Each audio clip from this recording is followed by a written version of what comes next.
mind flayer colony, even if it was a nubile mind flayer colony. Zorg, Rafayel, Pyre, Stefan, and Ash were all there, and Ash brought up that there might be someone else in the sewers. Some people talked about getting out right away. Others talked about, I think it was Pyre who asked, what is the right thing to do? Who do we want to be? Should we pursue this lead? And after some kind of more talking it out as a group, decided to pursue the lead, and we eventually found an individual who was chained.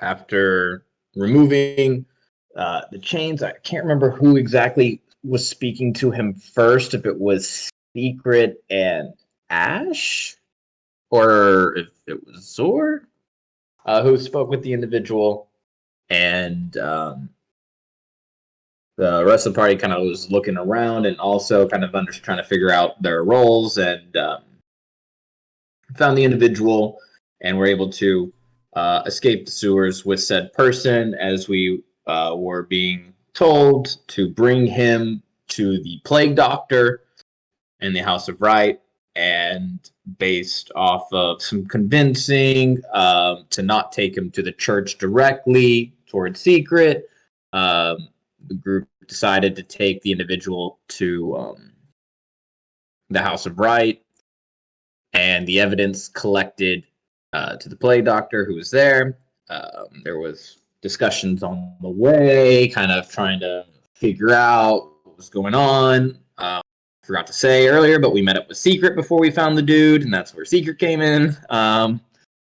And when we were going back to the House of Right, after several different discussions and trying to figure out what's going on, not only with the quarry, the festivals, the shards, that certain people had different connections and were trying to use them.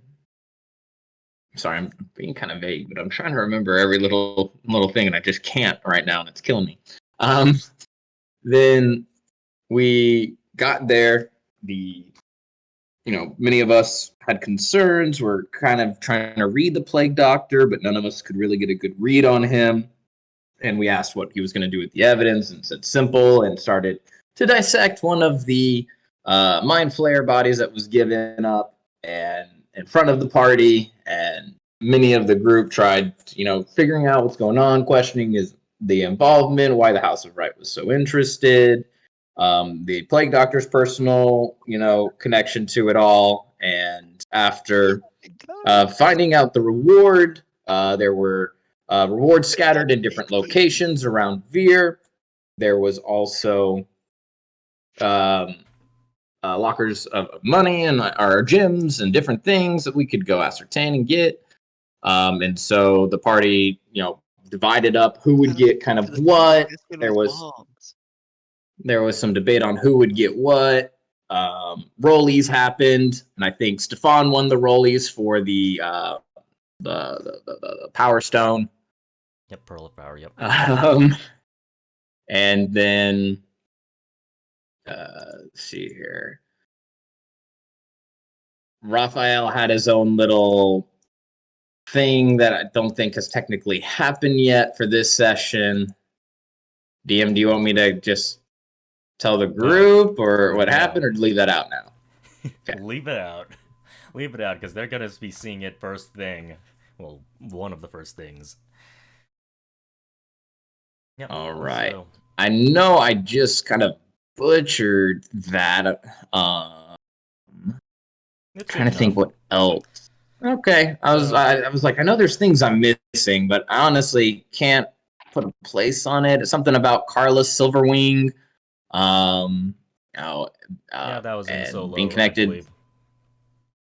Yeah. Ash rescued her son or something like that. Yep. So, and I think that's it. Yeah, so I guess the main things were Ash got 2 magic items, some goggles of dark vision, and boots of elven kind. And Mm-hmm. Stefan got the pearl of power. Yes.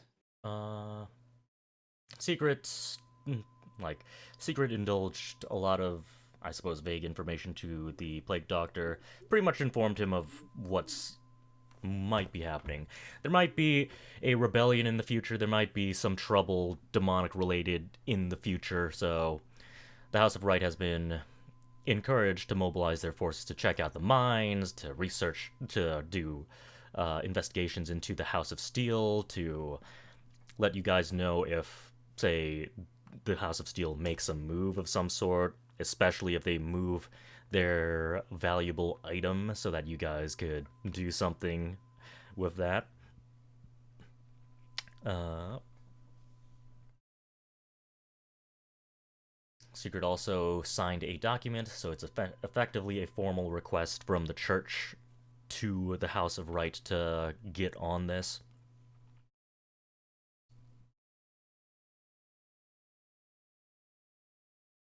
Yeah, I just found that in my notes. I was like, nah, I can't believe I forgot to say that.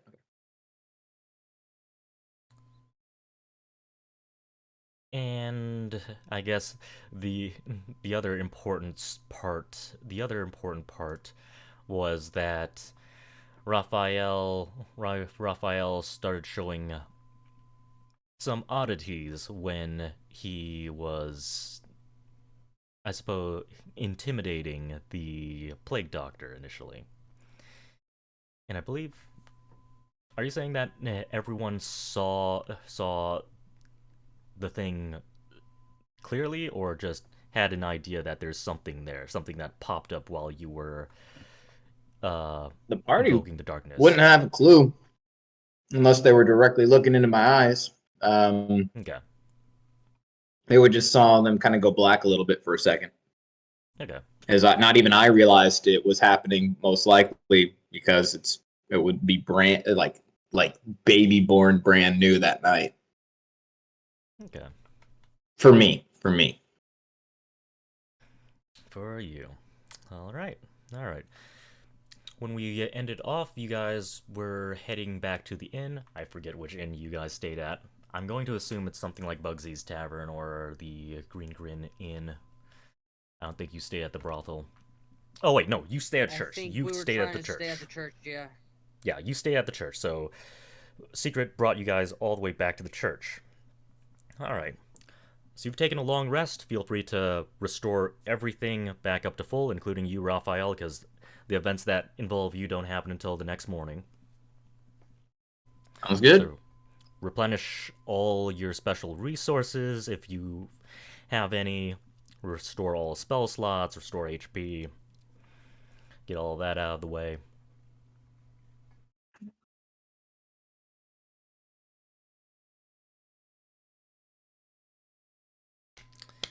Just double checking. The charity with the Kinku, I believe that was taken care of. Whatever Yes. you donated, taken out. Politics has been handled there. We're good. Yes. So if you were going to contribute anything to the Kenku, then subtract it right now. And if you you technically didn't get the gold, but you got your items. If you wanted to immediately sell those items to get your 500 gold pieces now, then you can just instantly do that. You don't need to be lugging around the items if you just want to sell the stuff. DM for the mana crystal that Raphael got, you told me to save that for this session because that would be of great interest to Pyre. So I think Believe you at the end of at our solo session, didn't you I give that to someone else? no, I never gave it to anyone. I used it as a bargaining chip in a way as I Oh, so was you trying kept it. to as I was lying to the captain. I Okay, don't so Rain. think When I was talking with sorry, go ahead. I don't think Pyre was the one you were bargaining with for the mana crystal. That may have been someone else. He did No, it was bring up after that. everyone left. The DM told me because I was like, "What is this?" And he was like, "Oh, talk to Pyre about it." Oh dear. Something above me. Okay. Did I? I don't remember if I said talk to Pyre about it. I did. I He did said tell talk you to what a refined. someone about it because I had no clue what it was. The refined mana crystal. I did tell you that you can turn it into a. You could break it down, turn it into basically a mana potion, and it will restore spell slots essentially. Ew. Okay.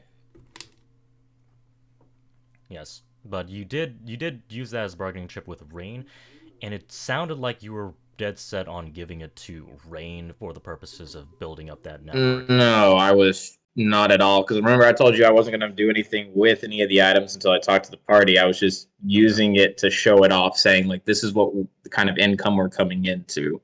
Like, imagine what we can get in the future.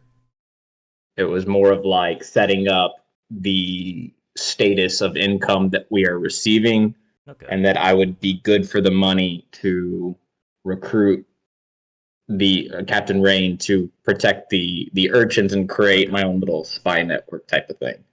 All right. Okay. If you want to discuss with the party about what to do with your potential income in the future, then you can feel free to, unless you have any other questions about the refined mana crystal. In the morning, when we all wake up in the church, I would probably be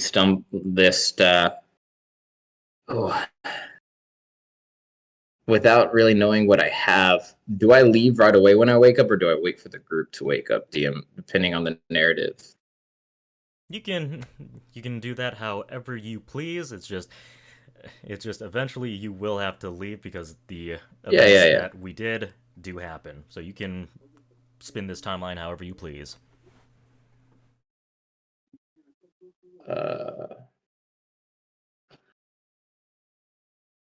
Well, would any of your characters be early risers as Raphael wakes up at the crack of dawn to see which of the party members are still around?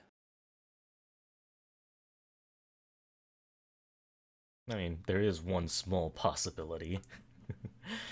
I guess we're going to go off on this little, I guess, mini encounter.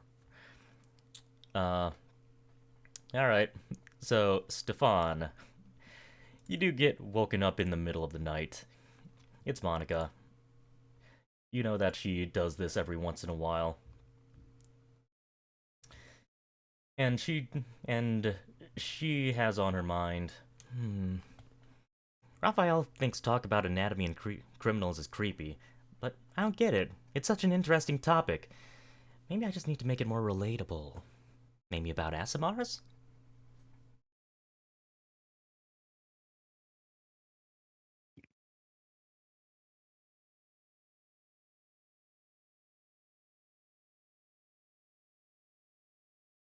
Are you there, Stefan?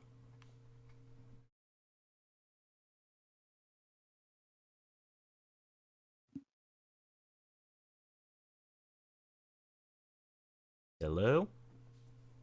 So I did hear you. I'm hearing a response. I thought you were talking to Raphael with I was talking Blue to Girl. Stefan, Oh, my bad. to John. John? I'm I don't guessing think he's he's not here. here right now. Unless he's muted and his mic's died or something.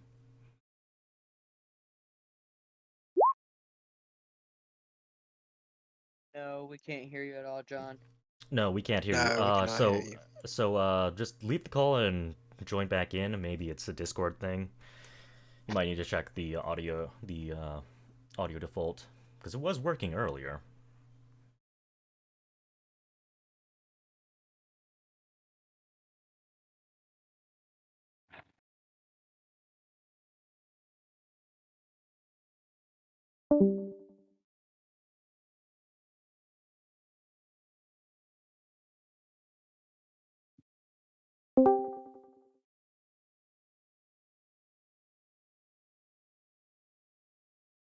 If you're saying anything, we can't hear you.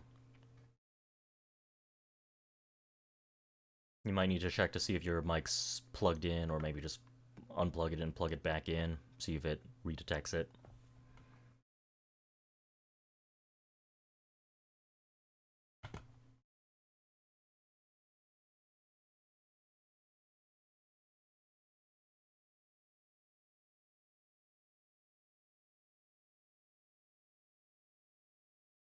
Dramatic silence. Ha. Dramatic silence. Could bottle it up and sell it. Okay. Well, we'll do that. We'll do Stefan's little thing later. But anyway, are any of you early risers? Nah, Zorg's hungover. He's asleep. I guess I'll be waking up a little earlier. Maybe I just didn't sleep at all through the night. We don't know. But I'll be there.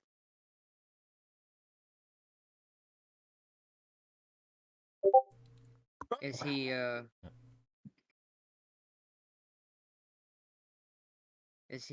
leaving out to the patio?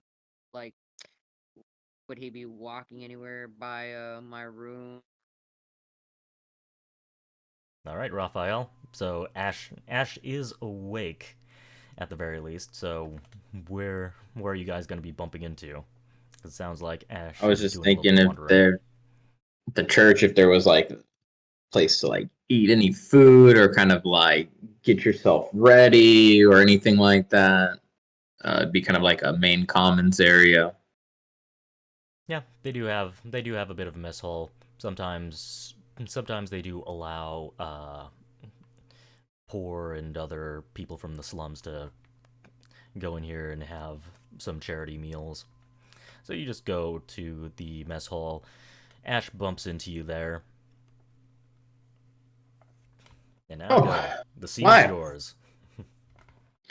Just wow, Ash, are you the only one awake yet? I got something that looks pretty Sting, cool. 1, 2, Might not 3. be your thing. Oh, whoa. Oh, there we go. We heard you, We can hear Stefan. you. Yeah, I heard Are you getting me now? Yep. Yeah. Loud and clear. Okay, let me do one more thing and I'll be ready here. All right. But anyway, go on, Raphael. Continue.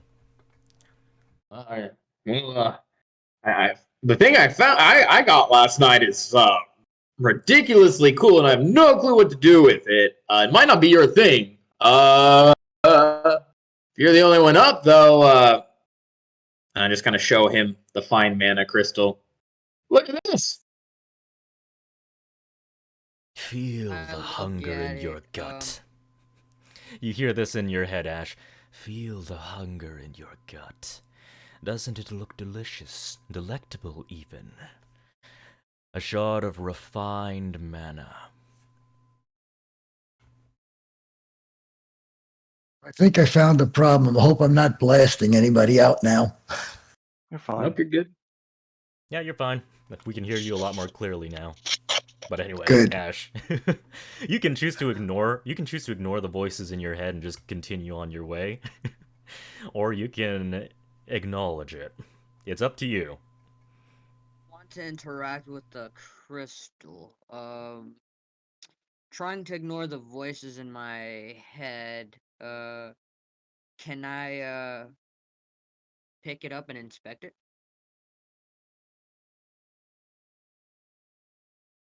All right, Raphael. You see Ash kind of extend his hand out. It's like, I assume you say, like, can I take a closer look at it? Yeah. I'm talking to Rafayel, right? Yep. Yeah. And he is the angelic looking thing, right? Yep. Alright. Pretty boy. What's that you got right there? Some kind of blue glowy rock thingy, I guess. I don't know. It's supposed to be... I don't know. I just know it's cool, and it has some kind of... I feel like the magic's coming off it, and like almost like it's making me antsy and up this morning. Like I'm up way earlier than I should be. Oh my. Yeah, we can look at it together. I'm trying to figure out what this thing is, but I don't know. And so then I'll kind of like have one hand on it, but put it in his hand. As he puts it in my hand with his hand still, I just bring it up closer to my eyes, and I'm just like, pretty shiny. Nice color, blue. Are you going to make any, like, do you intend to make any rolls to discern like what this thing is, or is this the extent of Ash's knowledge of whatever this thing is? I'd like to do a roll for it. Okay. So what exactly are you looking for in this stone, if you want to elaborate? And I'll see what type of roll you need to make based on that. If it's just what is it, then that is a different roll than like what is it used for, any I'm other trying thing to like look that. at it, and I'm wondering why I'm hearing voices after it's been shown to me. Oh, you'd normally hear voices. You can recognize the voice. It's Jorgen. Jorgen likes to butt in occasionally, and you do feel a little bit of hunger from this, from being in close proximity to actual mana. I'm not sure if I told this to everyone, but mana is everywhere. Everything is made out of mana, and pretty much a good nutritional diet requires mana. So eating something... It might not be advisable to eat like a raw mana crystal, or a refined mana crystal, but it does fuel, say, god brands and other stuff like that. So you do feel a little hungry.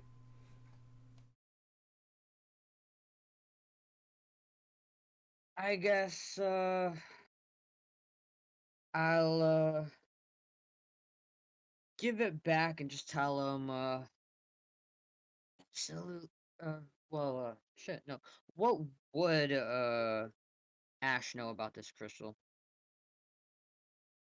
Let's see. You don't exactly have any science or mana background or mineralogy background, so without needing to make a roll, you just know what the Plague Doctor said, which is that it's a refined mana crystal. Okay. I tell him, well, I absolutely have no idea. It's nice and pretty. I wonder, what type of money it'd fetch. You hear... And, Ash, ask you see... him, Oh, go ahead. Go on. I'll do my thing afterwards. I was gonna ask him if he knew what they were serving for breakfast, as we're getting closer to the line, I guess, because we're probably walking towards the mess hall, or we're bumping in the mess hall. I'm not sure what they're serving. I'm too distracted. But you're right. This could be really worth something, huh? I have an idea. I'm gonna go get us some help, because it seems like we might need some. Yeah, I have an idea, and hopefully those kids aren't dead. And you just see Rafayel start walking off with the crystal. Kids. You see, like, you turn around, Rafayel, and you see a parrot that's perched on something invisible. Can you repeat that? It was breaking in and out a little bit. Oh man, Sorry, it breaking was in and out? crackling for me too. Just a little bit. Let me just disconnect. Let me disconnect and restart. I hear you loud and clear.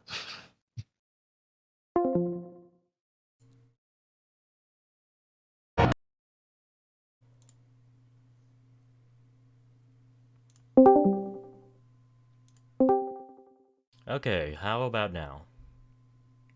Any Sounds better? great to Any me. worse? Okay. Better, a lot better. As I see the parrot, right? That's what I saw. Yeah, you see the parrot.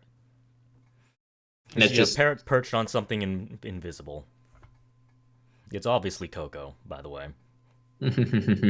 oh my. Alright, yeah, I acknowledge Coco.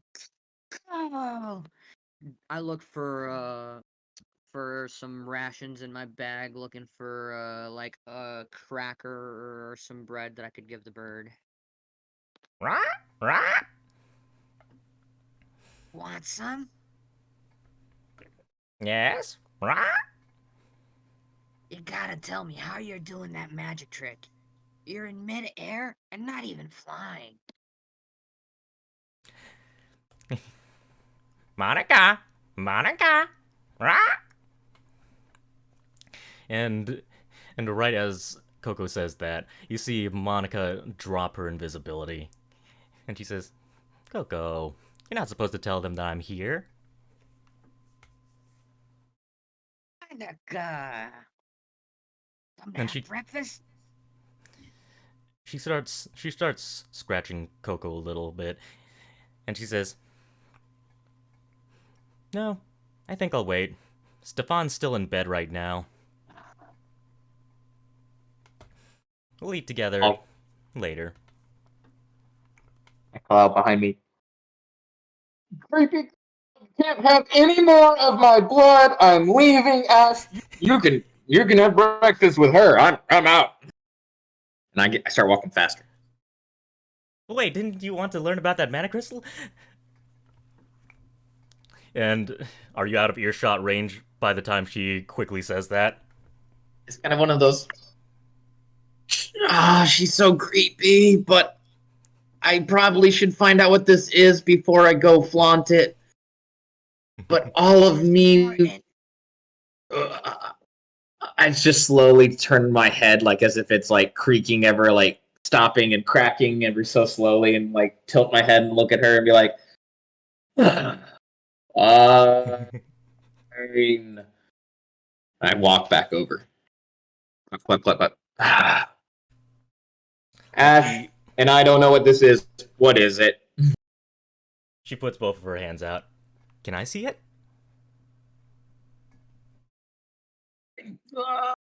Fine. It pains me, but I still have one hand on it as I place it in her hands. So you don't completely. So no matter Like what, I have you like still a have. fingertip on it. Like I don't want to let go. Just. Okay, if you have one fingertip on it, like she lifts it up into the air. She takes a closer look at it. She dangles it with one hand, and takes an even closer like inspection at it with one eye. Says, "So this is a refined mana crystal. I'd say that this is probably distilled from. Shoot, what was it called? I think I called it mana leaf. It's distilled from mana leaf. I believe it's distilled from mana leaf, a little plant that's largely useless that you find in the deserts of Zakir. These sorts of things are rare. You know, mana can be very volatile to work with. It has a tendency of exploding, you know. And completely oblivious to you. She does kind of do a small toss in the air. She grabs the crystal, she tosses it up into the air a little bit, tosses it between hands, and she says, "At the very least, this looks like it's very, very fine. It's not volatile in the slightest. At least, I don't think it's going to explode. You could probably melt this down.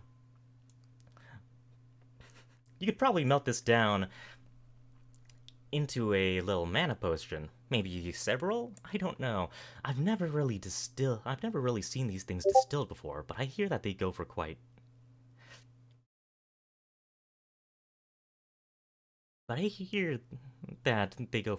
lot. I tend to see these things in Ashenvale as well. Ooh. It has such a fine shape. Do you think a jeweler cut this? And like she's beginning to ramble off on a lot of small details and making very closer observations, some of which might not particularly be useful. But if you want to listen, then I'll keep rambling with Monica. Rafayel will be like, "Oh, okay, we get it. You know it. You're real smart, smarter than us. But now that I understand that this could be used to fuel our magics and everything, I definitely want to wait for the party before I do anything drastic with it. But," and I turn to Ash, "I'm about to do something where could really help us, and seems like this is a good little bargaining chip. I'll bring it back to the group as soon as I'm done, and hey, we might have a bunch of kid spies working for us in the future. Pretty cool. All right. Anything else, Monica? Anything else, Ash? Because I want to take care of this before everyone else wakes up and wants to go to the quarry and everything." Did you say a jeweler might have cut it? Oh yes, a jeweler might have cut it. It looks professionally cut also. I don't think it naturally forms like this in the test tubes.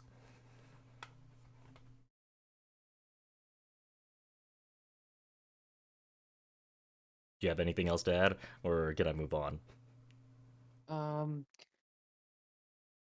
Don't jewelers normally leave a signature somewhere? A signature? And she flips it around a little bit. No, doesn't seem like I see a signature here. I suppose it was just finely cut just for, I don't know, beauty, convenience? Or maybe it's just a signature that's too small to see. Or maybe this was designed to be eaten. Or drunk. Or maybe both. Does look tasty. But I wouldn't recommend just eating it raw, though. You probably want to drink it with something else. Maybe a little bit of herbs. Shoot, what was I gonna say with her?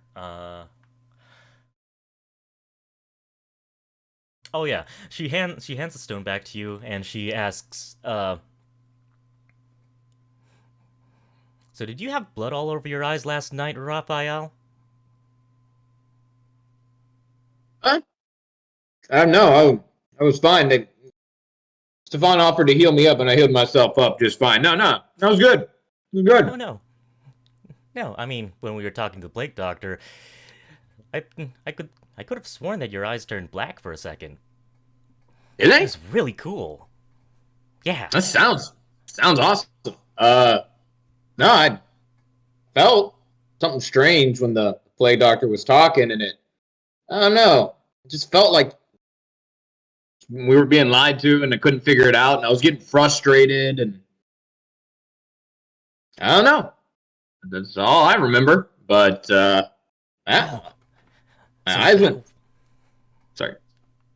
Go ahead. So maybe that's what happened when ASMR gets angry then. All the blood rushes into their eyes, it turns pitch black, blacker than the darkest night. Oh, she pulls out her notebook and she starts writing it down. You can see a big section on ASMR, like ASMR just in calligraphic writing up at the top, and she's just writing a whole bunch of observations specifically about you. Oh my goodness. Upon her saying that and me realizing what she's saying about my eyes, I would probably be muttering, "No, ASMR normally gold, and I'll start feeling flustered a little bit, and I'll be like, "Is there a mirror? Is there a mirror?"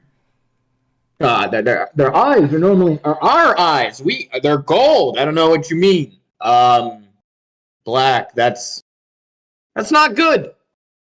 That's probably not good. Where's the mirror? Need a mirror. And I start pulling out my disguise kit and get the mirror out of it. Like, start looking at my eyes. Like, are they black? No, they're not black. Are they black? No, they're not black. Okay. I mean, they're not black right now. Maybe if you get angry again, we can see it again. What could possibly make you angry? I think we need to. You wouldn't like me when I'm angry. Start ripping off shirts. That's a secret, Cap. I'm always angry. Yes, that was what was happening with the Plague Doctor last session. He was just one step away from a Hulk transformation. Thank goodness he didn't turn. TPK. GG, guys. So Monica starts muttering to herself, thinking of ways to get you angry again, just so that we can see those black eyes. I wonder what sort of discomfort. We need to try this. We need to think about this even more later. And you can see her like flip through a couple pages in her notebook, and she starts scribbling something down. Definitely feeling kind of the spotlight in an unusual way. Just her writing about me and documenting Raphael would make him feel uncomfortable enough, probably, to cause a few black speckles to start forming in his eyes as he's trying to get away from this awkward situation. Thank goodness Monica doesn't see it right now, otherwise she'd definitely be more in your face. But just a few speckles and then back to normal as I'm, trying to just grab the crystal now and try and get the mission done before everyone gets up. All right. See you later, Raph. Oh, this is gonna be awesome, Ash! Oh, Monica, you're so creepy. You stay that way, Ash. Okay, I'll be back. Just tell them I got something really cool and it's awesome, and I'm not. It's not creepy, it's curiosity. You just need more curiosity. Alright, and with that, we'll roll back in time. And Stefan, how are you going to respond to Monica's question? And I'm just going to reiterate that since I have it written down. Just for everyone else.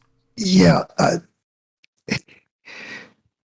I yawn a couple of times, and I say, dear, I wish you had saved the questions for when I'm awake.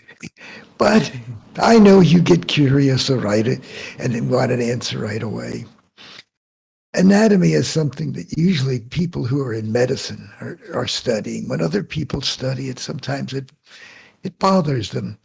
Other people study anatomy because they want to know where the vulnerable places are to kill people. I don't know if we've run across an assassin yet or not, Yes. but they are the kind that are really the creepy ones because they're learning anatomy because they know the better spot to stab you or to club you or the right poisons to use to affect certain organs. That's why some people think it's creepy. But, I know it's curiosity, and I know you've been around me a long time, and you've probably got half a book full of things on me. And Raphael just doesn't understand. He's new and different to you, and you're going to ask him a lot of questions. He gets upset. And that other thing about criminals, some people don't want to be thought of as criminals, even though they do shady things. And sometimes they're sensitive about it. I've noticed Raphael isn't always honest about what he does. And he may be sensitive about that kind of thing. So it's probably best not to tease him or talk to him about that type of thing. When you talk about criminals, make sure it's somebody else. Does that make sense to you, dear?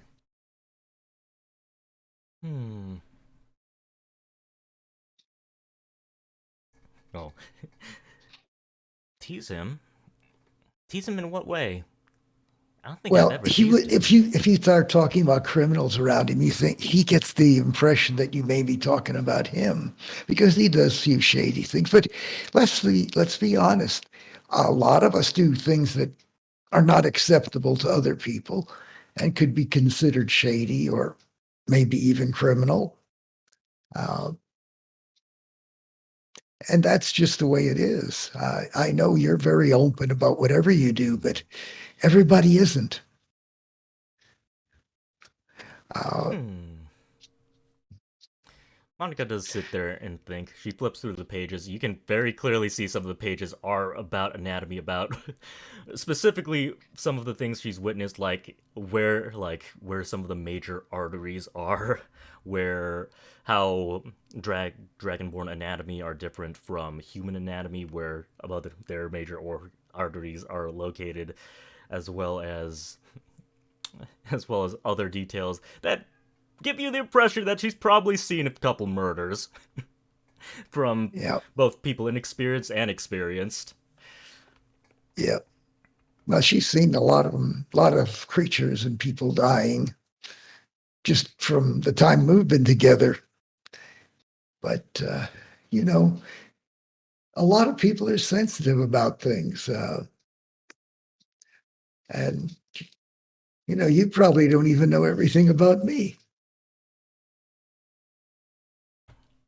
Oh no, I think we don't. I think there are some things we both don't know about each other.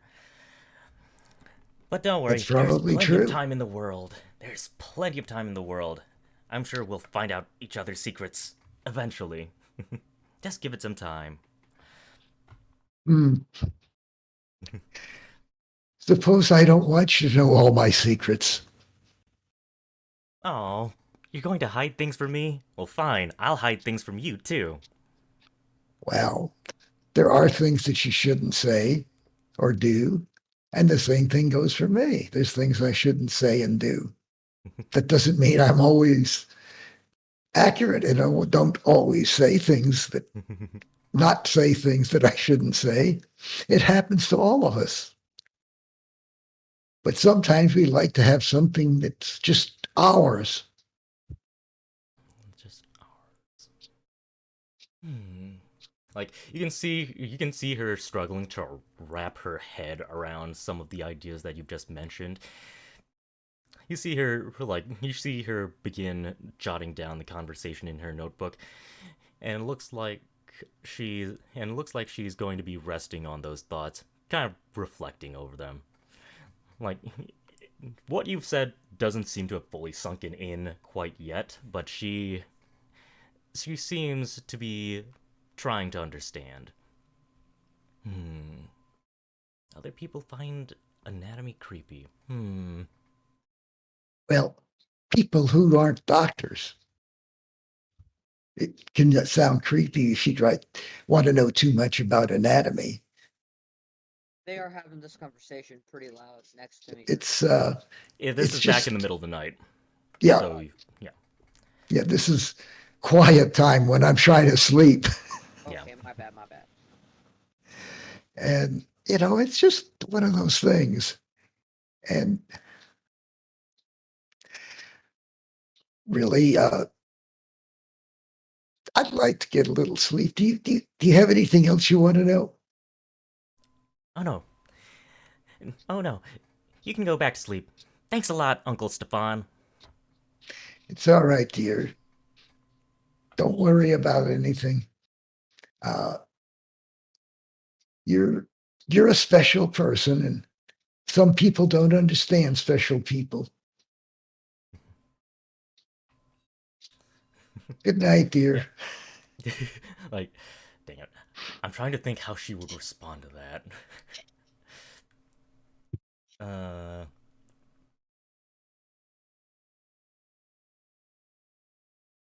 well, honestly, I think we're all special in our own ways.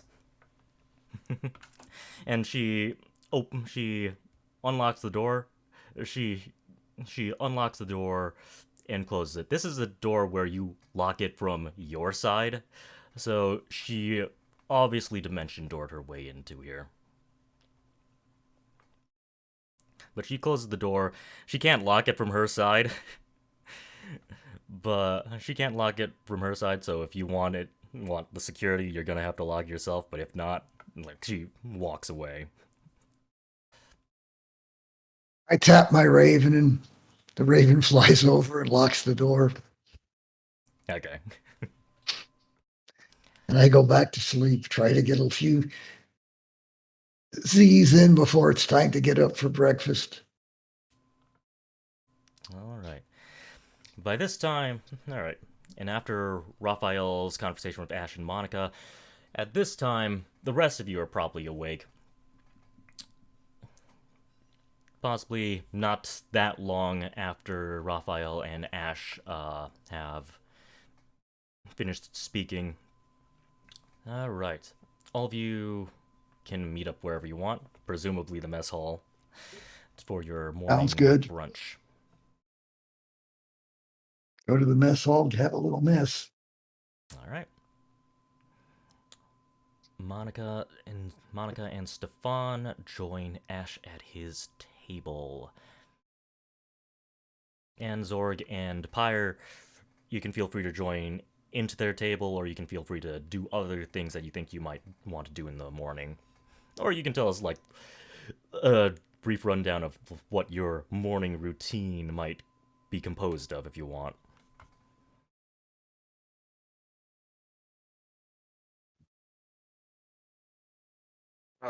Zorg will go to the mess hall. Okay. And what does Pyre do? How high off the ground are... No, don't answer that. So, I hadn't thought about what Pyre would be doing this morning. Are there windows in my room? Yes, there is likely a window in your room. Okay. I think I was the one left with the watch. Would someone have asked for that or taken that from me after the sewers? Zorg, were you too This is your drunk? chance. Zorg, were you too drunk to ask for it back, or did you ask for it back? As for the signet stone? The Not the shiny safe, watch the- that was like rainbowy? No, I did not ask it for it back. I was too drunk. Okay, yeah. So I'm examining that, looking at it, and trying to understand its function better. I Okay. will eventually go down for breakfast. Alright. You can make an Arcana check if you want. If you want more info about it. Yay, info. Powered by the souls of children. That is a 21. So this thing seems to be directly linked to it's kind of like a dog that has picked up the scent of someone, in a sense. It's gotten a small taste of the power of lightning from what it seems. It's got like a little bit of crackling lightning inside of it, and that seems to be what's drawing it to other things that are similar to it.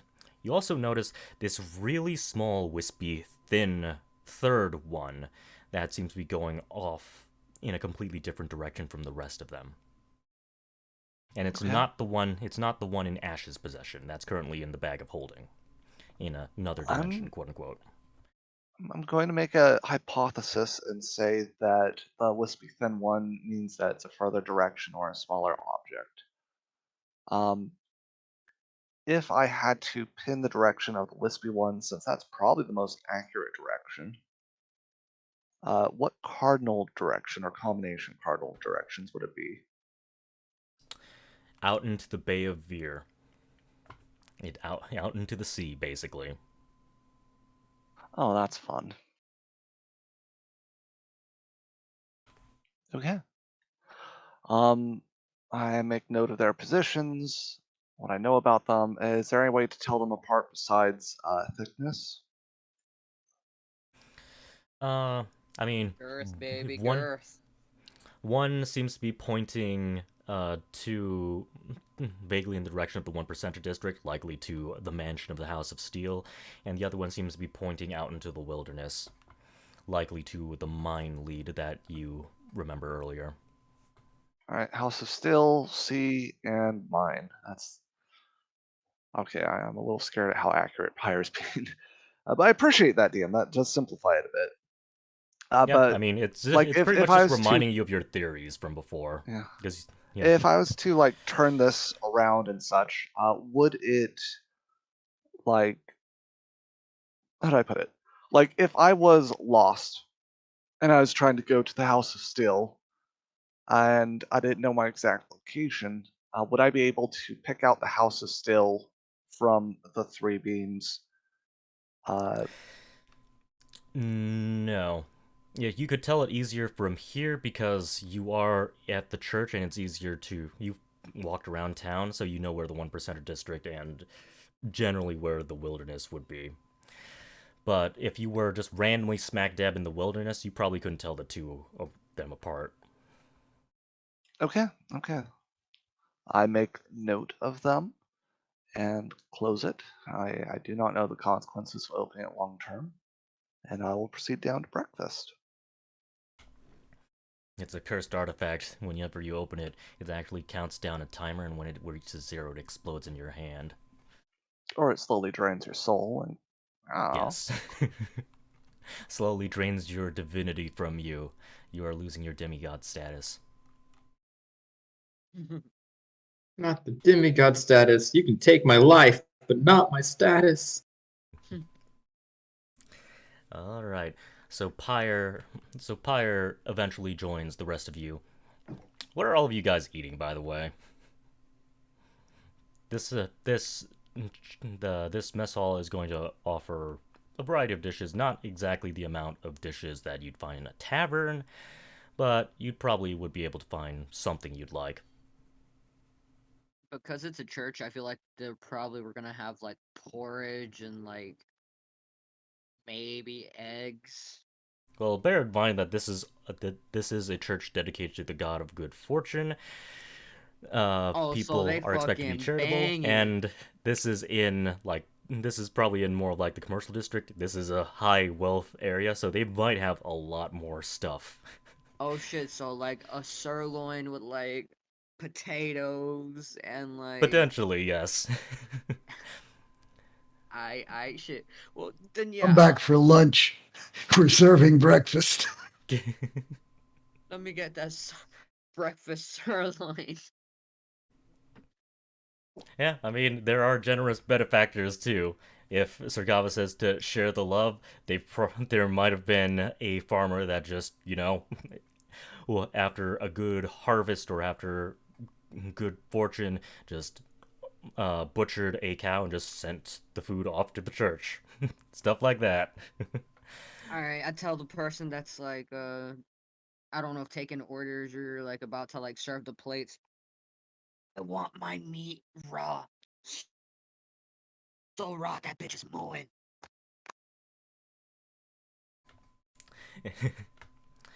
Alright, you got it, buddy. Bring you a live chicken. A live chicken. Alright, buddy, you got it. Like, he doesn't even bat an eye. It's probably not even the most ridiculous request in this town that has all sorts of races, including the monstrous ones. oh my gosh, I want a goat so I can sacrifice it for nutrition. Yeah, I don't say that.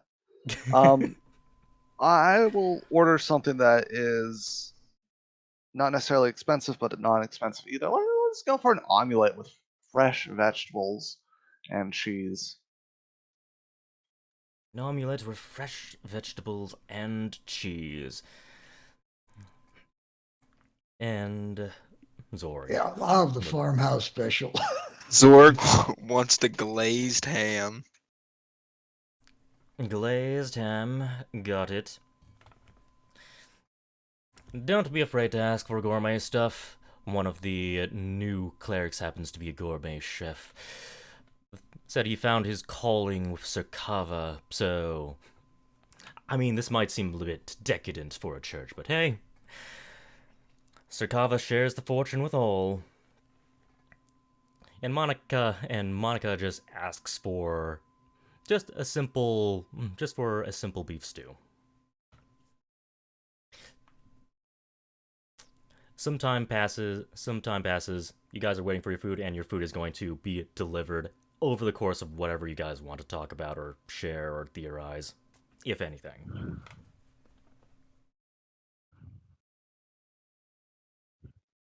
So, are we gonna pick up any new jobs today? Who do we go for that?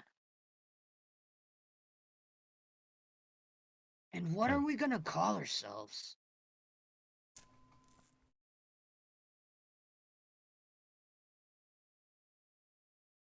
Ooh, are you proposing that you guys stick together after you're done with your current job? Because you are looking for the. I mean, Stefan, do you want to stop her before she just says in this mess hall? Wait, does she know? Oh, Shoot. I didn't know who was starting to talk. Wait. Wait. We'll talk about stuff like that in private, please. I think she would know. She was present during some of the discussions. So yeah. So you quickly I put a hand on her and I'd say, shh, we'll talk about all that type of thing later. There's a lot of ears that we might not want to hear what we're saying. Mm-hmm. I think you can open your mouth to eat, though.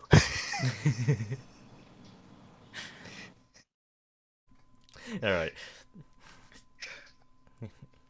But Yeah. you guys can continue. Monica said her piece. We could always call it Monica's mob.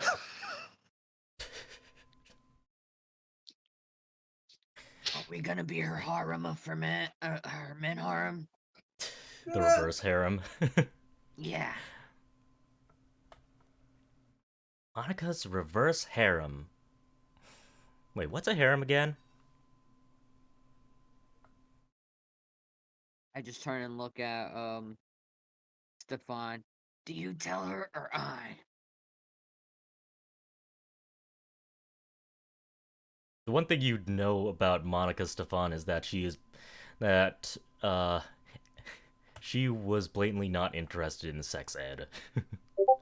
She vaguely is she knows of it, but she just does not care for it. Yeah. No, we're not interested in a harem. But it is a funny name.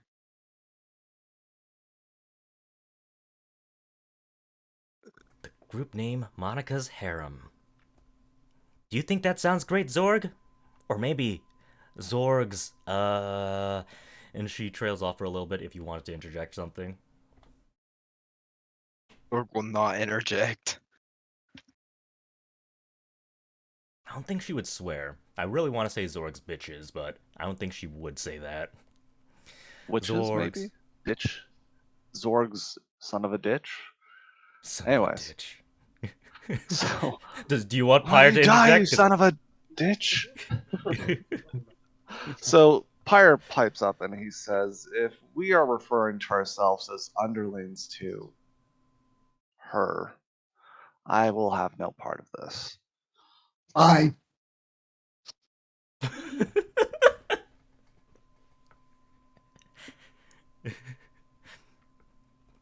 mean, like, what is everybody's plan after we finish? We're making jokes. If you can't take a joke, bye.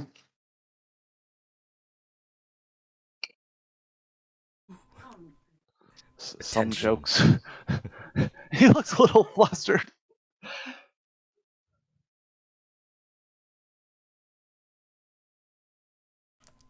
If he looks a little flustered, Monica says, ooh, is this all part of a joke too? I've never seen him make this expression before. Oh, I need to write this down. Oh, Yep. Please, no. You've seen her artwork of Zorg. You can see that she's busy going to work about capturing the moment. Embarrassment, terror, hands held up defensively. He's never felt so vulnerable in front of a woman.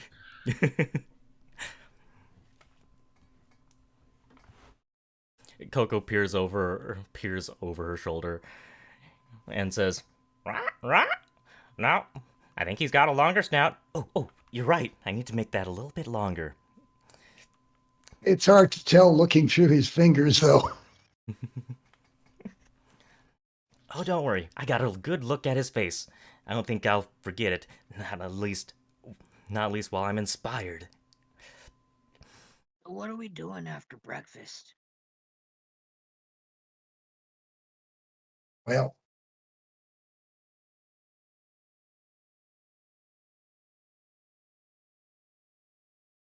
I don't know. We could try naming the group after something we've been trying to find.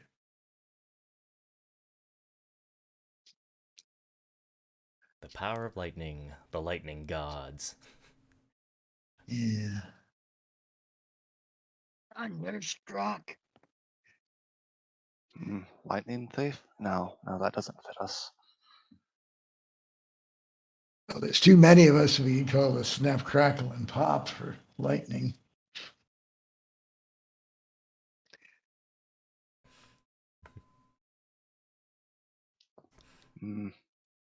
As much as I hate to admit it, it seems that the thing that has brought us together is not necessarily my father, but rather fate.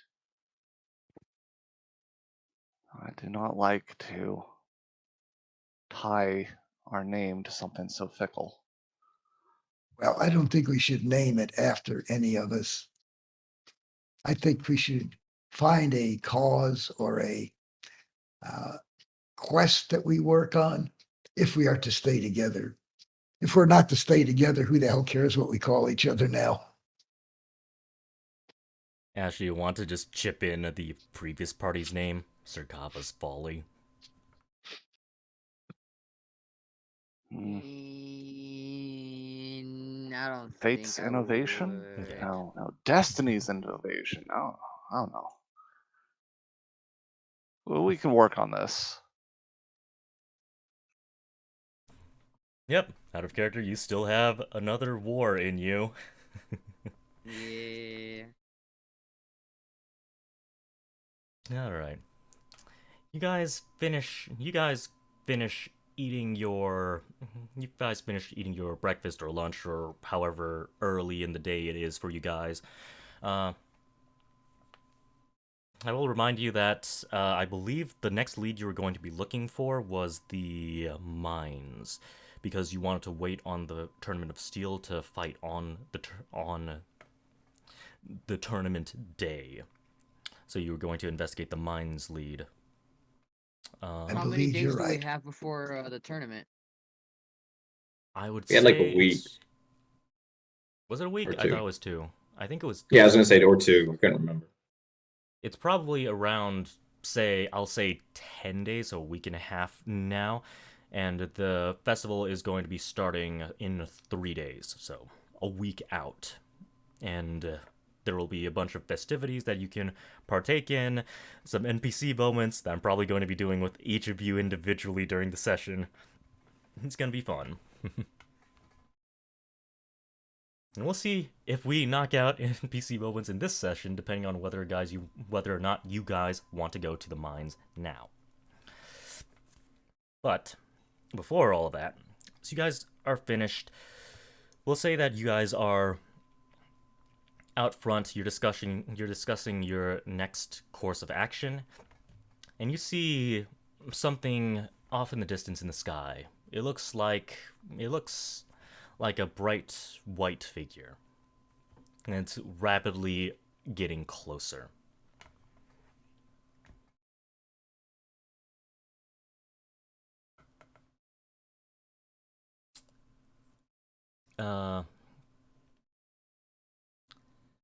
As it starts getting closer, you can see the flap of the wings.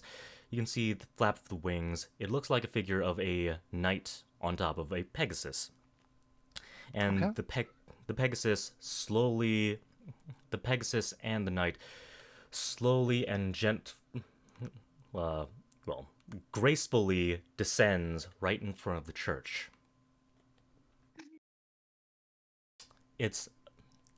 None of you have ever seen a pegasus before. You've only heard of them being spoken about, I believe. Yeah, all of you are Is it northerners. flesh and blood? Oh yes. It is a All right. real life flesh and blood Pegasus Knight. I look at it with a mixture of envy and disdain. I look at it a little bit salivating, wondering if that thing's delicious. You see Monica's the- already drawing, I know. Yes. Monica is already drawing. You see the horse just kind of look at you, Ash, for a little bit and just kind of look uncomfortable. I quickly wipe the drool off my face. So, breakfast, man, that barely hit the spot. Does Zorg have any reaction to seeing such a majestic Pegasus? Zorg says he wants to ride it. Alright, so the Pegasus Knight descends. Zorg, you take one look at it. Everyone has their facial reactions, and then we just hear Zorg in the background. I want to ride that thing. Well, friend, if you happen to pass the Acheronian Pegasus Knight test, then perhaps you will. Though, you have to bear in mind that Pegasus are that you don't choose your Pegasus, the Pegasus chooses you. And they don't allow just anyone to ride them. Did you just call Zorg fat? Guys, I think he just called Zorg fat. oh, I'm a little Pegasus. I like puff out my cheeks and like act like I'm carrying a bunch of weight. The guy laughs. No, but seriously, it's not so much. Can Go on. seriously, can a Pegasus carry someone as big as Zorg? How heavy are you, Zorg? Just he would probably be able to tell at a glance, but I think he's like 250. 250? Oh yeah. Oh yes. Yes, easily. There are plenty of creatures, including dwarves and orcs, have ridden Pegasi before. They're even capable of carrying 2 on their backs at a time.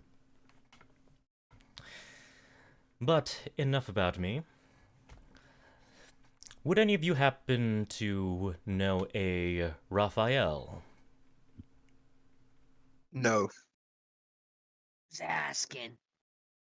I look at Raphael. Never heard of a Rafayel. Rafayel is gone. Rafayel is not here right now. All right, there's this little blinking anime image where Pyre I thought put a Raphael hand on was. Monica and give her a squeeze and shake my head no. As I say no out loud to him. Raphael who? Who's asking? A friend. Can I roll intimidation check? Since he's, well, I gotta wait for a reply. A friend, but name. Wait, what do you call him? Knave? I'm asking for name. Name? He says, a friend, and he actually, he wouldn't have a spear out. He definitely wouldn't have arrived armed. He says, a friend. You can tell Rafayel that Zaliel is here to meet him. And the Rafayel I am looking for is an Aasimar, much like me. I've never seen a Raphael named that's an Aasimar. Wait, no, have I? What's the last name? Just come on. Has Rafayel even told you his last name? Oh.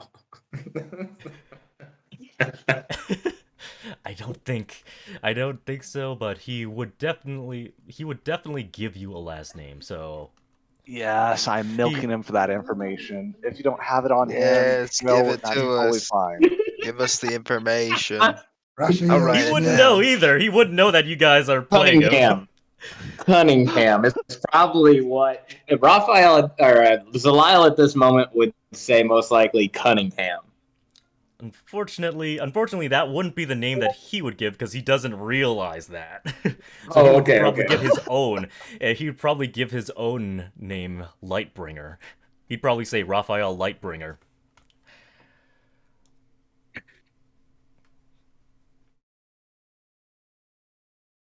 All right. I do know a Raphael, but I do know. I don't think that's his name, but I will inquire after him. Where will he find you? If he wishes to find me, I will be at the training grounds near the Colosseum of Steel. You can just ask for a Zaliel. Don't worry, I'm sure my compatriots will know where to find me.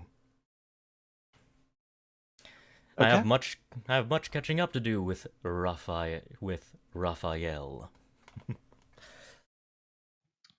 Indeed. Can I roll an insight check with the way that he's saying all that? Ash is Sure. a little sus. Go ahead.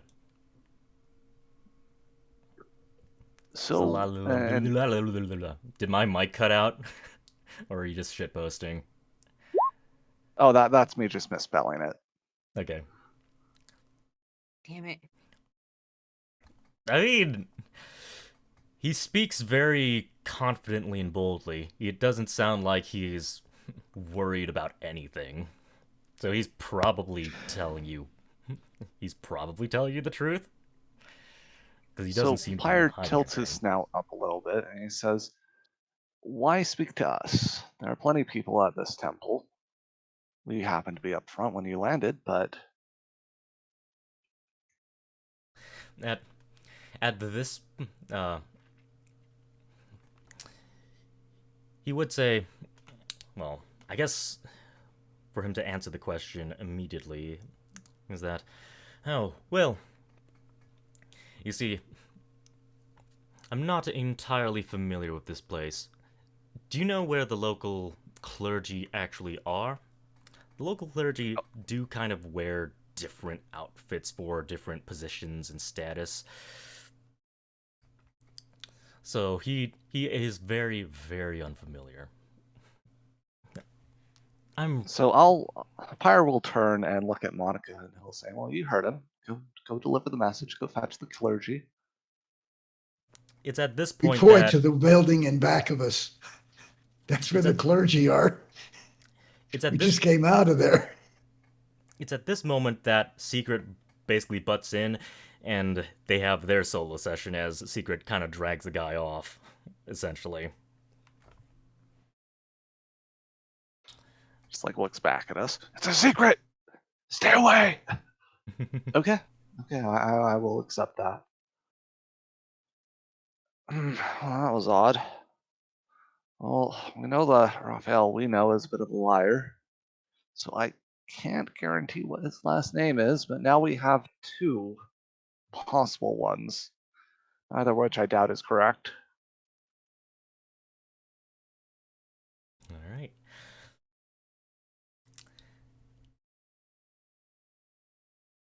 It's at this moment that you see... How far? So this would have been a bit of a time pass. I believe...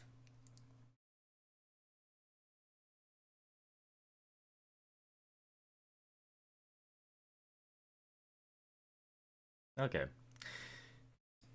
You guys can plan out what you're about to do. And depending on how long it takes, you might still be here for the next thing that will happen. So what do you guys want to do first? I think we should get ourselves prepared and head for that mine. What want to do, Zorg? I agree with Stefan. Not going to get to investigate it any younger.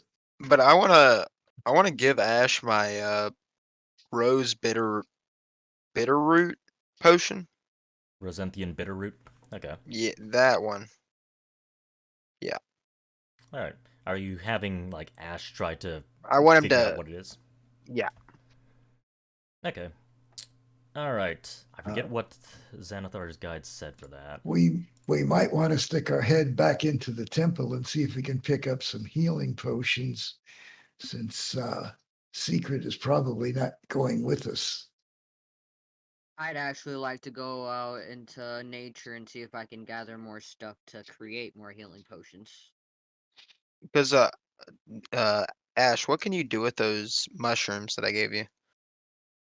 They're like some form of like toxins. I can make some form of like paralyzing toxin either into like a powder or maybe some type of liquid form, maybe. But Ice poison, huh? Confusion poison, basically. You Okay. get them high, basically. Okay. Uh, that reminds me. Technically, I believe Xanthar's guide says that with an herbalism kit, you could make one healing potion guaranteed at a long rest. So you could make one if you want. You can just quickly buy the supplies. I'll say it's probably around 15 gold pieces, and you basically can just brew one healing potion while you're sleeping. alright, I guess I'll do that. That's gonna leave me with 3 gold pieces. You need some gold, Ishmael? I'm pretty sure we'll be getting some more money throughout the campaign session. Alright. You Yep. you Oh, you that you're talking about going into the woods to gather herbs when there is that incident out of town we're heading out towards that's time sensitive. I understand wanting to save money, but you would rather labor yourself in the wilds rather than just buying what you need. Every now and then it's worth saving a bit of cash, and you never know what else you might find out in nature. It's like picking up coppers when you have gold. That's if you have gold. did you with the boots you would have gotten 500 gold pieces. Did you give all of that to charity as well, to the Kenku? I didn't sell the boots. I ended up keeping those No, because no, no, not you get 500 on top of the boots. oh Leave me oh alone. if it was like that, I think I ended up giving 150 last time to the Okay, Kanku, so I should still have 350. All right. Yeah, so you do have the money. Okay.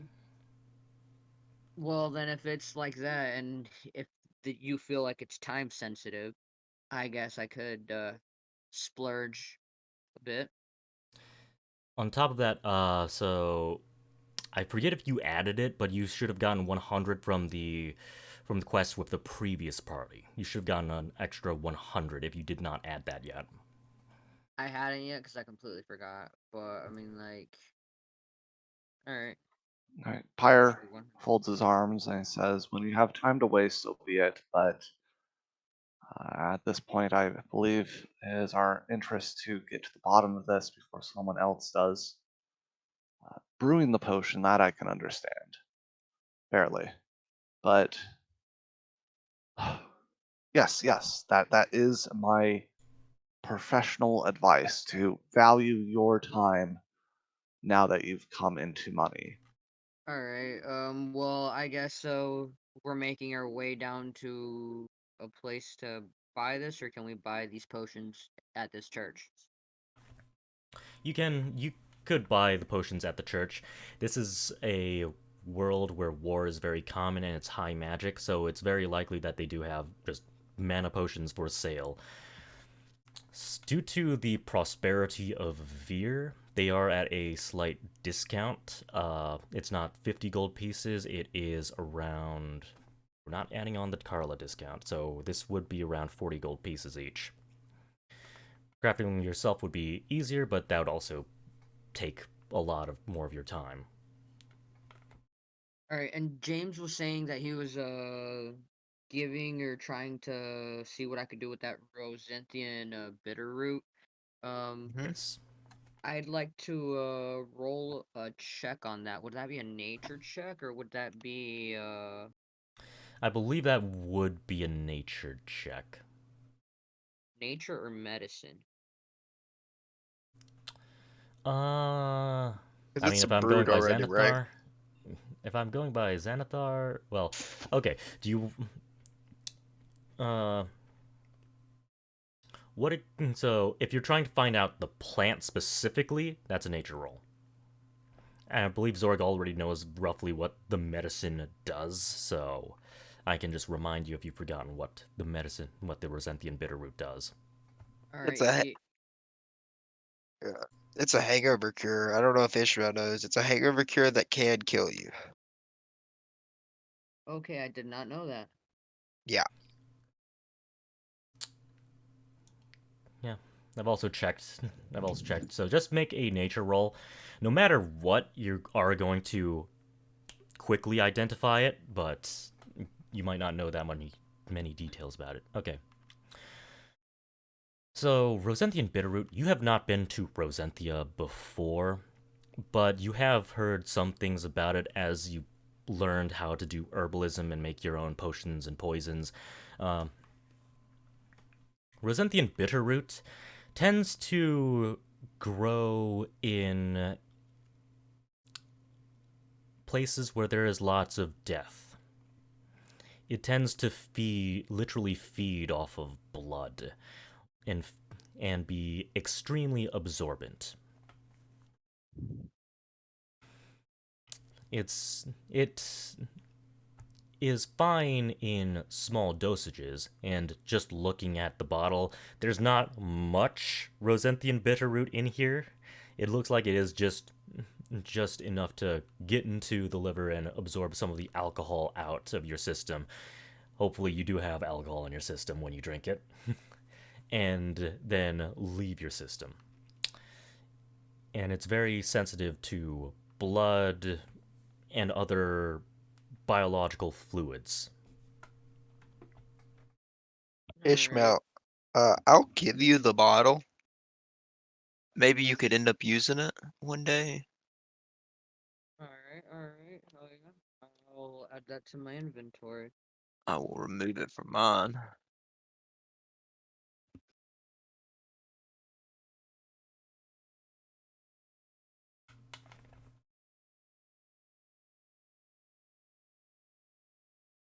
All right.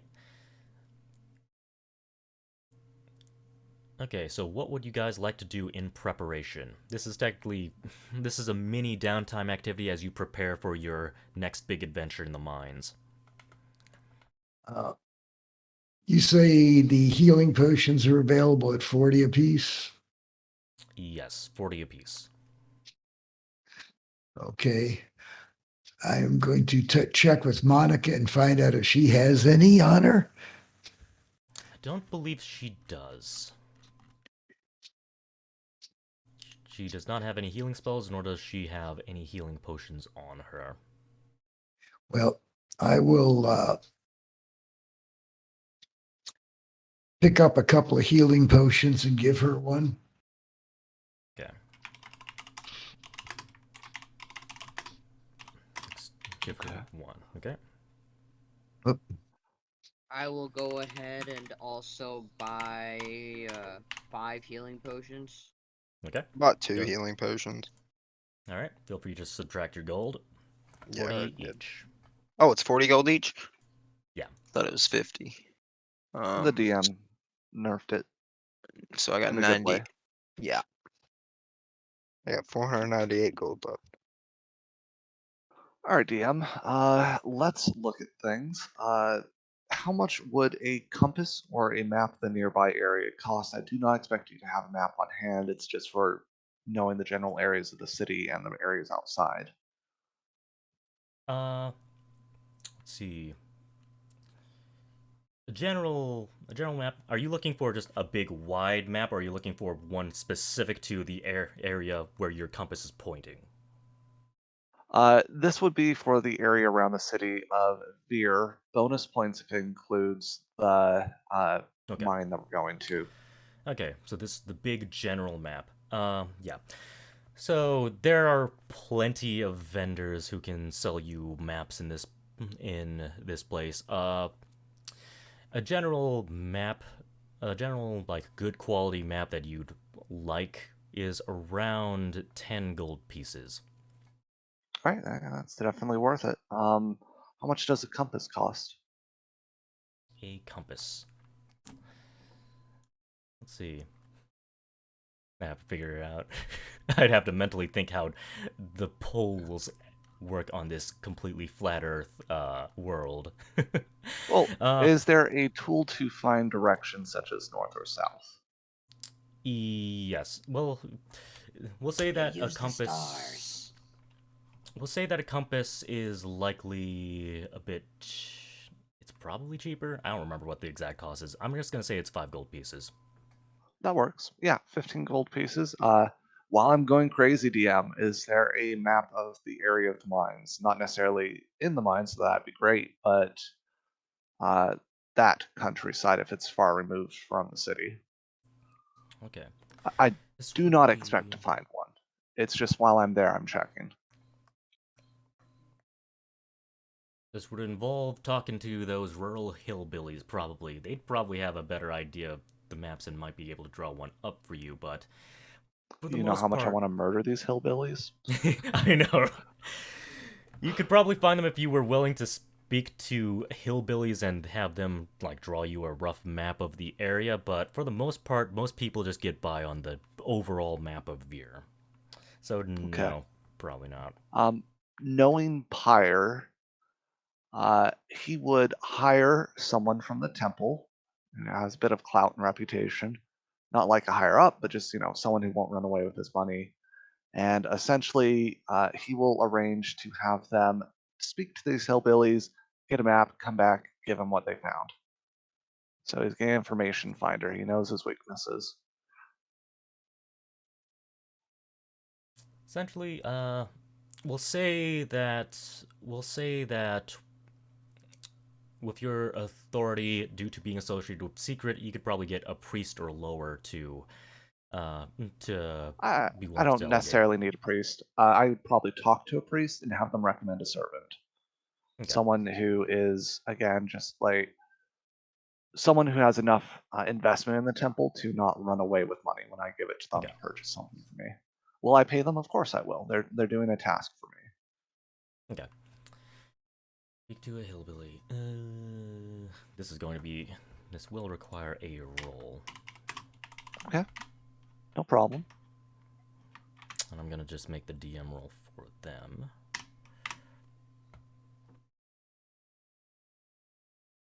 I got some tools. I've spent 15 gold so far. Oh, I can't get the previous one. Okay. Alright.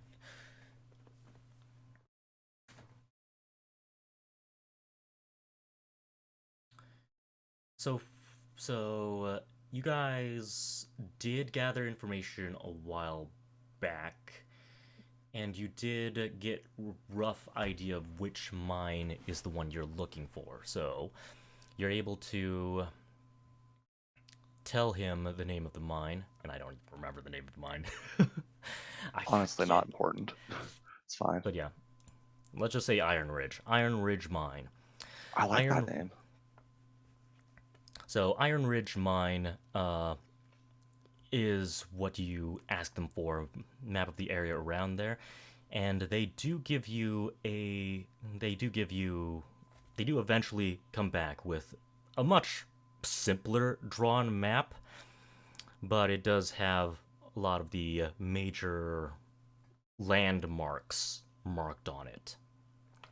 Okay. And assuming looks I have like time, yeah. I will drill the servant on what they learned, any advice, any favorite trails, any natural dangers, and that's Pyre's time. That's what he's done. His information gathered. Just make sure you correct a left turn at Spitting Rock. I want to murder this guy. Never even met him. I want to hunt him down and just kill everything he knows. Let's see. So, in general, the roads are obviously the closest way. This is a mine that is supplying ore directly to merchants and forges. You do need to be a little worried about bandits and other such miscreants preying on people on the roads. But for the most part, the roads are your fastest bet. The safest bet are still generally the roads, because there can be some nasty things off in the countryside, and you don't want to wander too far off the beaten track. You especially do not want to run into any tribes from Baruch. You really do not want to run into any Baruchi tribes. All right. I'll ask a few Do more we details. recognize them? Yeah, exactly. What makes a tribe from Baruch? Baruch are Goliaths. They are almost exclusively Goliaths who wear war paint on them. They do seem like the uncivilized barbarian archetype, even more dangerous than the orcs that you'd find in Drensis. And if you see one who's got, hold on, let me just. If you see one who's got this particular mark,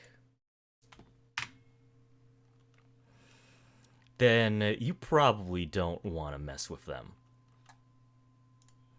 Based on what I know, Baruch, that's not actually a place my father destroyed, so That's correct. okay, that's good. Go ahead. Okay, so your father did not destroy it, but he did burn the ruins down to ash, and is part of the reason why the ruins of Baruch are so devastated. He is one of the gods. So he is an antagonist. Got it. Yes. I assume he's never made peace with them. What are they afraid of? What scares them? What superstitions do they have? They seem fearless. Very fearless. And you, at the very least, know that they worship the god of vengeance. They're basically, if you've seen Warhammer Fantasy, you can think of them like slayers, dwarven slayers. They will fight to the death. Okay, interesting. So go ahead. I will be right back. I need to go to the bathroom. I will be back in like 5. Okay. Oh, that's a pity, though. I really want to do a Zorg thing next. Okay, we'll move on from there. Is there anything else you want to do, Pyre? Oh, absolutely. I'll just keep taking up time. I mean... Preparation! I mean, you've already done a lot of prep work, so... Well, how much time has gone by? 'Cause, like, yeah, we've done shopping, someone's gathered maps and info, and now we're learning about a tribe as well. I feel like time's kind of passed by. Yeah, Which is exactly why I paid someone to do half the work. But yeah, we can move on. I feel like Pyre is close to his limit. Yeah, you did get a map. You guys also purchased stuff, so I think we probably should move on. No problem. Let's do it. I'm not saying that to move on. I'm saying that to like figure out what time we're gonna be. What time of day it is. That's what I'm trying to figure out. Don't want to spend too much time on all the downtime stuff. I did want to do a thing with Zorg. We'll do that thing in just a little bit. Was there anything special you wanted to do, Stefan? No, just picked up some potions and okay. Tell Monica, don't get away too far. You heard what they said about the Baruchis. they're stubborn. The Baruki. They are stubborn bastards who refuse to die. Am I hearing any voices right now while I'm hearing the names of Baruki and God of Vengeance? Oh. Oh, okay. You know, Yorick might throw out a few offhanded comments. Ah, Baruki. They do make good servants, I'd suppose. A strong lot. And very, very obedient. At least they used to be.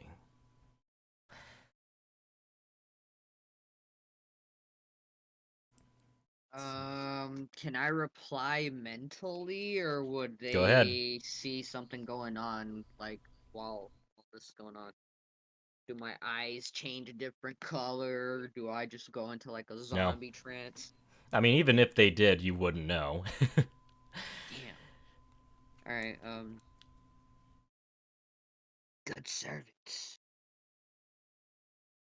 Did you make my people servants? No, but you were born. No, I didn't make your people servants.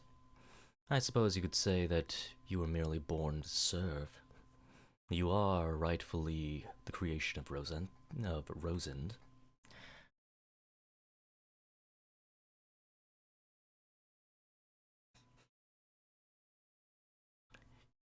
You think worshippers of vengeance are going to show you any mercy? You mentioned slayers. I assume they would go after worthy targets rather than someone who just wouldn't be fun or sport. Though it's mainly just making me laugh thinking about Pyre in a dress. We'll see. We'll see. Is he going to wear it? No. Right. Do you know All we have to remember is we don't have to outrun the Barukis. We just have to outrun Pyre. Yeah, you really don't want the Baruki to get their hands. You don't want them to catch us. Especially Pyre if they realize who you are. Just that's why I say we just have to make sure we're ahead of him and we're safe. You know, the first thing Pyre is going to do is like, I am Pyre, son of the god of innovation, and these are my servants. You look behind you and your servants are moving steadily backwards. Yep, you got this, boss. We'll be over here a couple miles down if you need us. Yeah, send a telegram.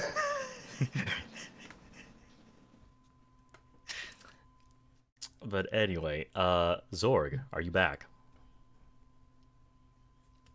No. Okay. He's role playing. He's making a big plate of food. Yeah, you need your pre-March munchies. There's one other thing I could do. Pyre, we could roleplay the brief encounter and set up the mentor relationship, or we could go back to Zorg. We got Zorg. Zorg, you are in the spotlight. What's Zord doing? What's going on? All right, Zorg. All right. So you're definitely gonna be bumping into an old comrade, but okay.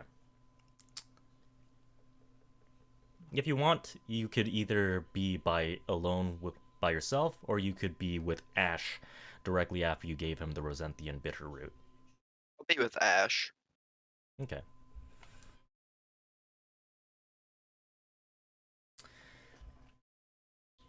Well, well, well. Look at who we have here. It's been a while, you big green.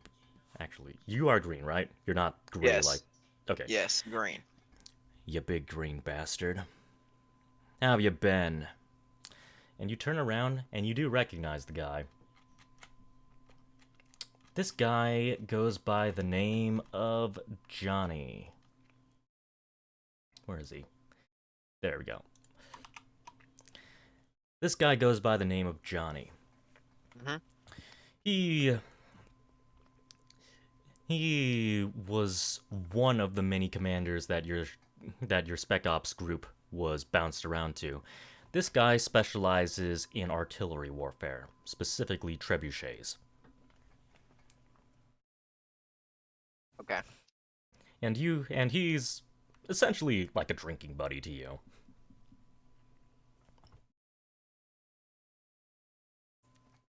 What are we drinking today?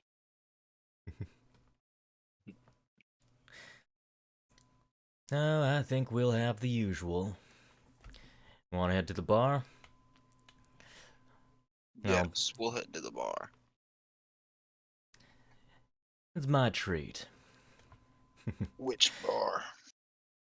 I say no to a free drink. Come on, follow me. And he brings you down to commercial district. There is a lower middle class commercial district and an upper middle class commercial district. He takes you to the upper middle class district. Takes you to a upper class bar that's probably a little fancier than the ones you guys typically drink at. It's been a while. It's been a while. Like, you guys order your drinks. Like, he orders a shot of whiskey. Not sure what you guys want to order, if you want to go exotic, since he's paying. If he's having a shot of whiskey,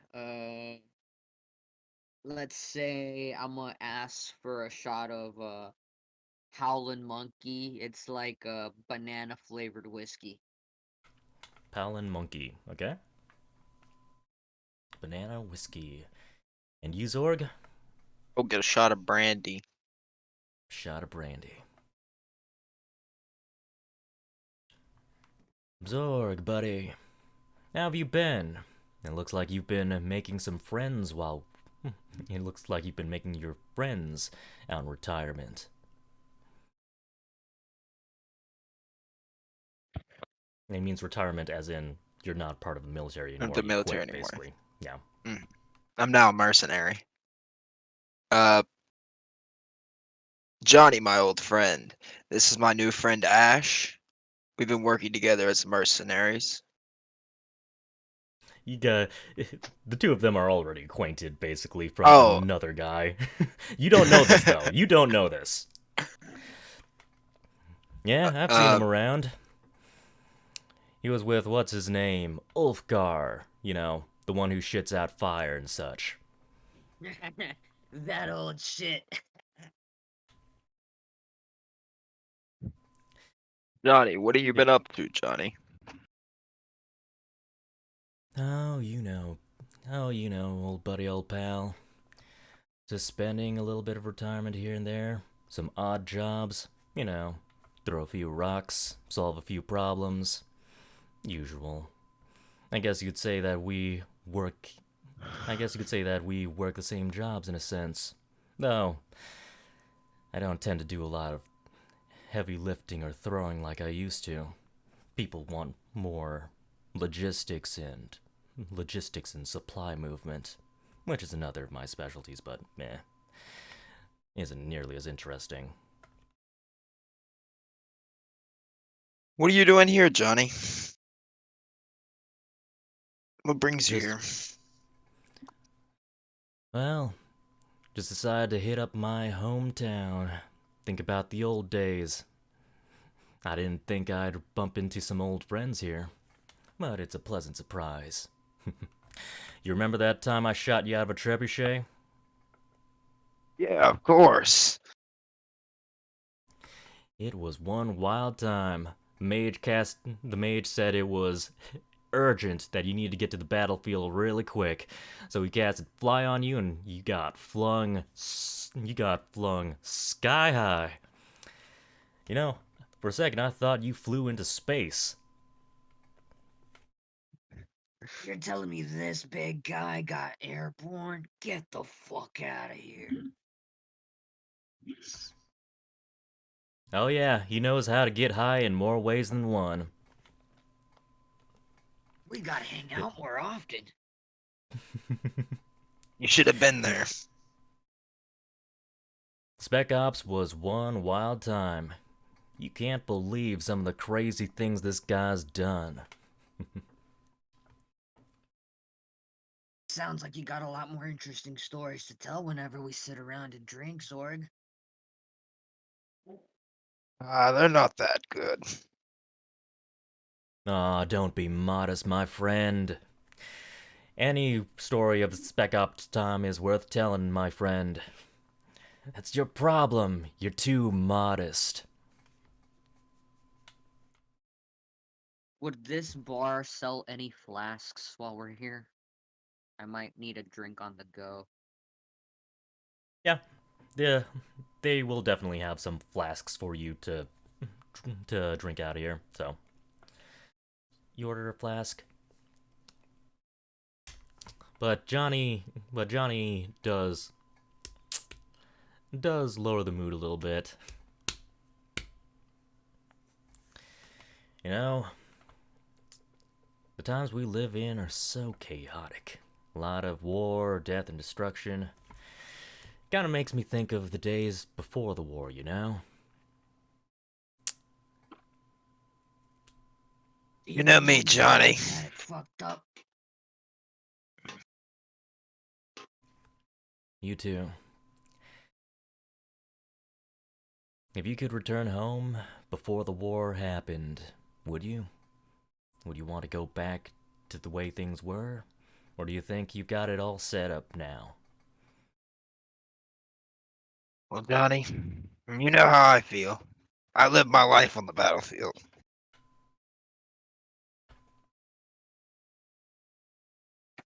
Life is war. And you, little fella?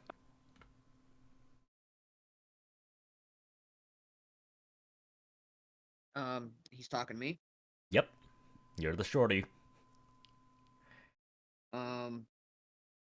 Would I remember my homeland? Or would I just remember that it's all in ruins? Depends if you have PTSD or not. Because I think you were definitely a kid around the time, I think, in the timeline. If you've mentally blocked that part out, then you could say that, but I believe if I checked your age again, you definitely would have been a kid. Oh, wait, you're definitely over, so... The war would have ended when you were 18, so you definitely would have been around, I want to say 10 years old when your homeland was destroyed, or was flooded.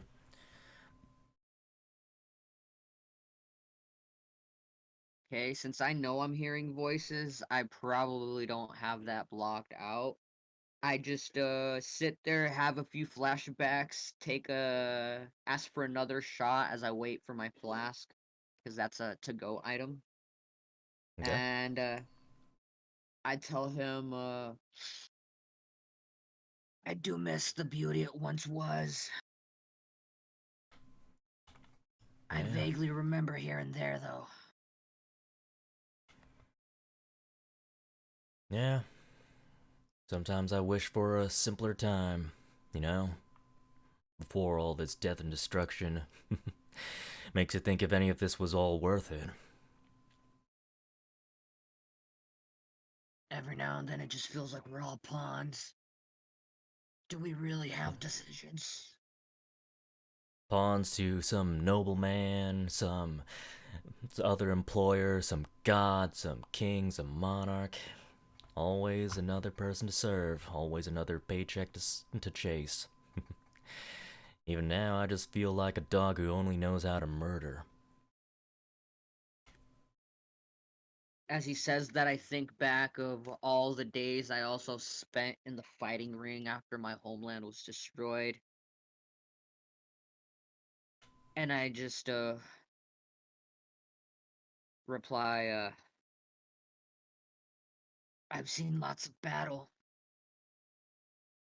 I don't care for it, but it does put food on the table. Yeah, it does. If only murder wasn't so lucrative. But enough of that. Why don't we take another round? Waiter! And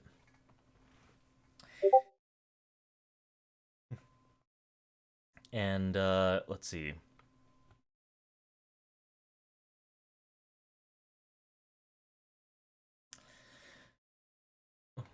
So Johnny calls for a waiter. Where are you guys looking? Out of curiosity. At the drinks. At the drink The in drinks front of you? No, the drinks that are going to be coming to me.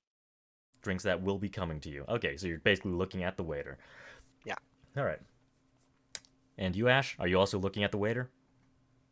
Yeah, I can't wait to get that flask, and I'm not really wanting to let Johnny pay for that. Whenever I asked for that flask, I kind of told the waiter on the side. So, about how much would that flask run me? Filled with the same stuff, banana whiskey. Banana whiskey? Okay. Yeah. I'd say it probably wouldn't be too expensive. Flask, like how big of a flask are you thinking? Just a small few pints, or Because it's whiskey, I know it's probably decently strong, so let's go with like a 7-ounce okay. flask. 7-ounce flask. Okay. Alright, I'd say it's probably 2 gold pieces. It's not going to be too expensive. You said 10? 2 gold pieces. 2. Oh, my bad. Right. Alright. Yeah, just Okay. looking for that waiter with my flask and just chilling. As the waiter approaches, he passes by a table. The waiter does not hit the guy, but you see this really young, like well-dressed man just kind of drop his cup right in front of him. You can hear just a loud crash.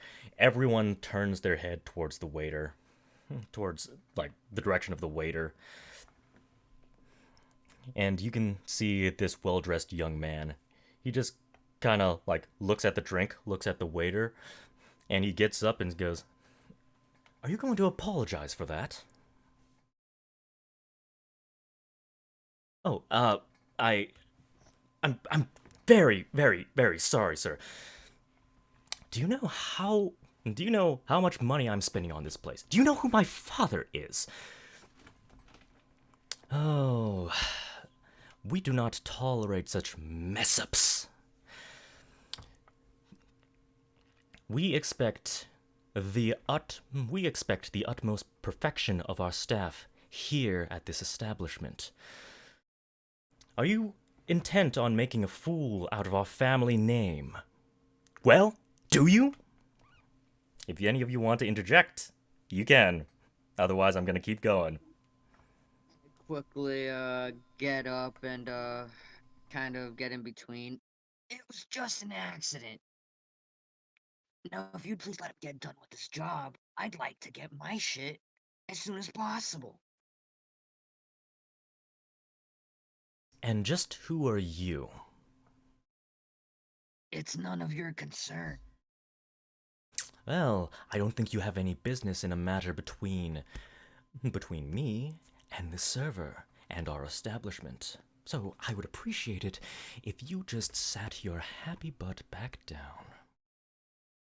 If I'm paying for service, I wouldn't want my waiter being interrupted while he's trying to complete a task. You don't need to worry about your waiter. We'll get a new one to your table. You! And he snaps his finger. You're in charge of the drinks now, and you're relieved. Get out of here. And the other waiter just quickly grabs the tray. And the other one that was just yelled at, like he just stands there just a little dazed. You heard me? Out! And he points back to the staff room.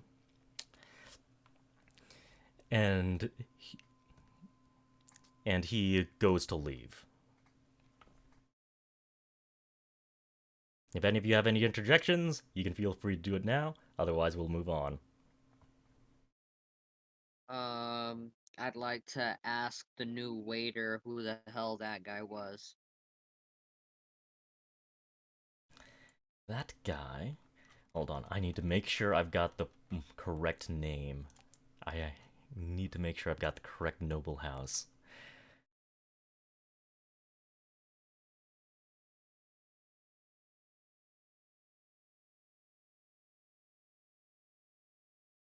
Yeah, okay. So it definitely is that. That man is one of several children in the major house of Berg.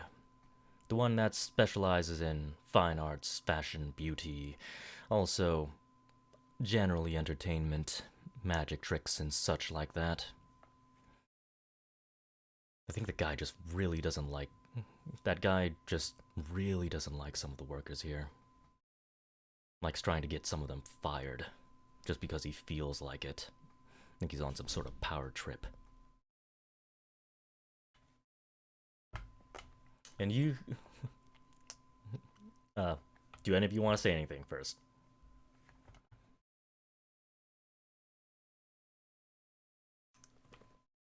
Okay.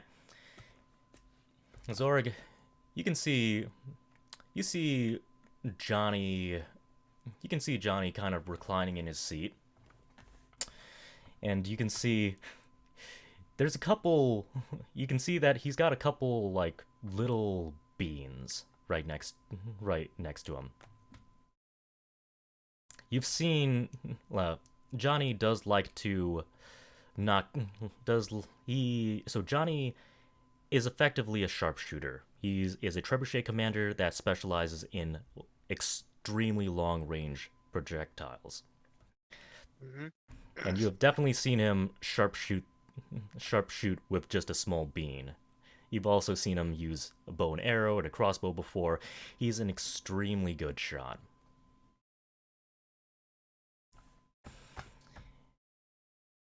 And Johnny just looks at you, Zorg, and say, "That guy piss you off? 'Cause he sure pisses me off."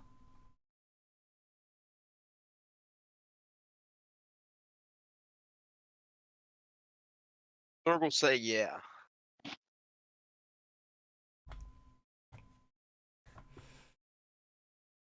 I know And he he- grinds my gears. Ask him what he And- got in mind.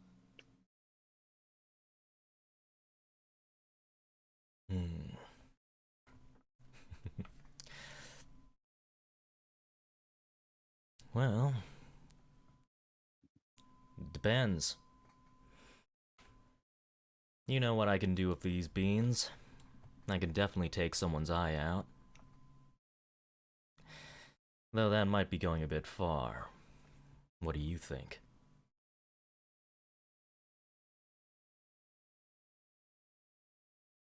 I look at Ash. And ask Ash, what do you think?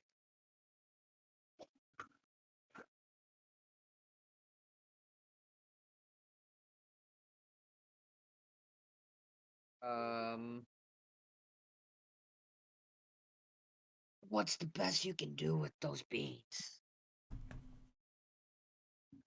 He's got 2 working eyes right now. And it only takes me 1 shot to leave him with just 1. I'd like to see that. Why don't you just take both?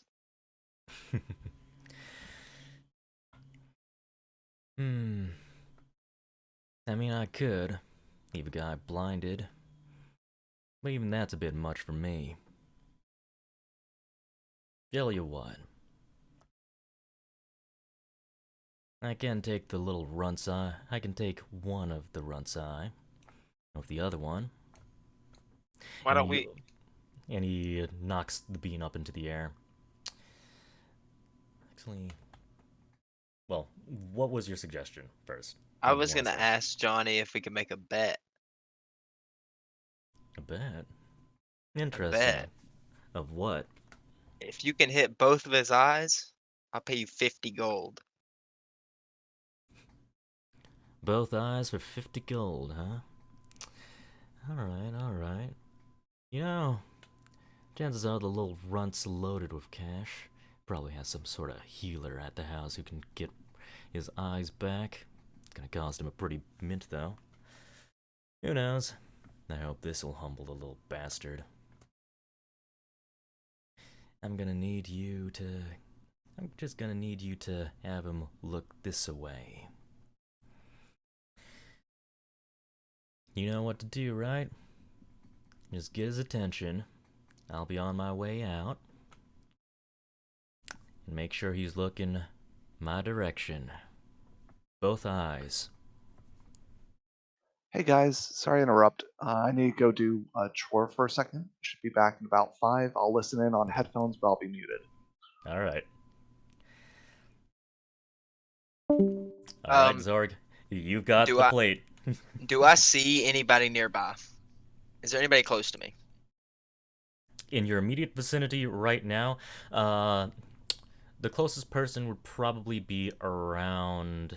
They would give you space in this upper class place, so the closest person was probably 15 feet away. How far is the guy? The guy was around 50 feet away. Okay. How big of a commotion would I have to make for him to hear from 50 feet? Depends on how you go about it. You can probably get him to glance over if you just yell or you start being rambunctious, unless you want to walk up to him and, just try to talk with him, then you could probably get his attention for a little bit longer. But Johnny... I want to Johnny slam leaves. my... Go. Sorry, go ahead. No, you go ahead first. Okay. Johnny drops the pouch of gold. And drops the pouch of gold on the table. And this should cover all the expenses, including that little flask of yours. And he gets up and he starts going, without even waiting.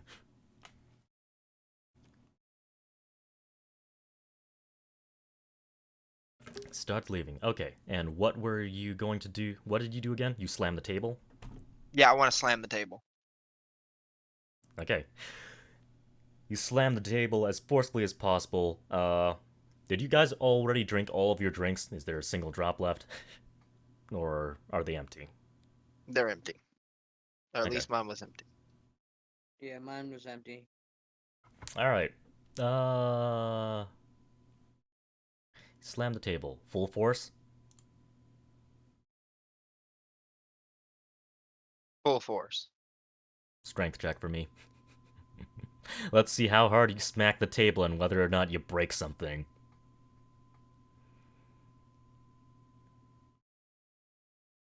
That's a 17 because you rolled a strength save instead of a strength check. So,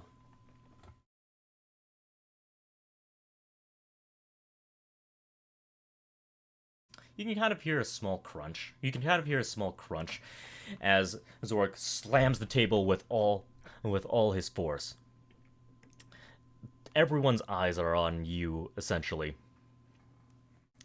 Excuse me? Do you mind? All of us are eating right now. You can have whatever drunken celebration or whatever you orcs do elsewhere, okay? We don't have time for your kind's disturbances over here. Do you say anything? I start yelling at him. I want to say, "How dare you speak to me like that?"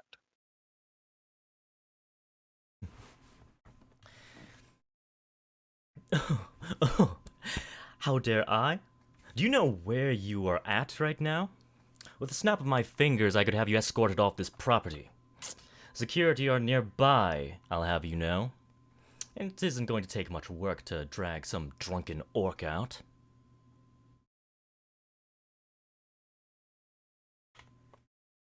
So what will it be, I will start walking Is he towards the exit? No, he is not towards the exit. He's further into the restaurant. Well, the bar. Yeah.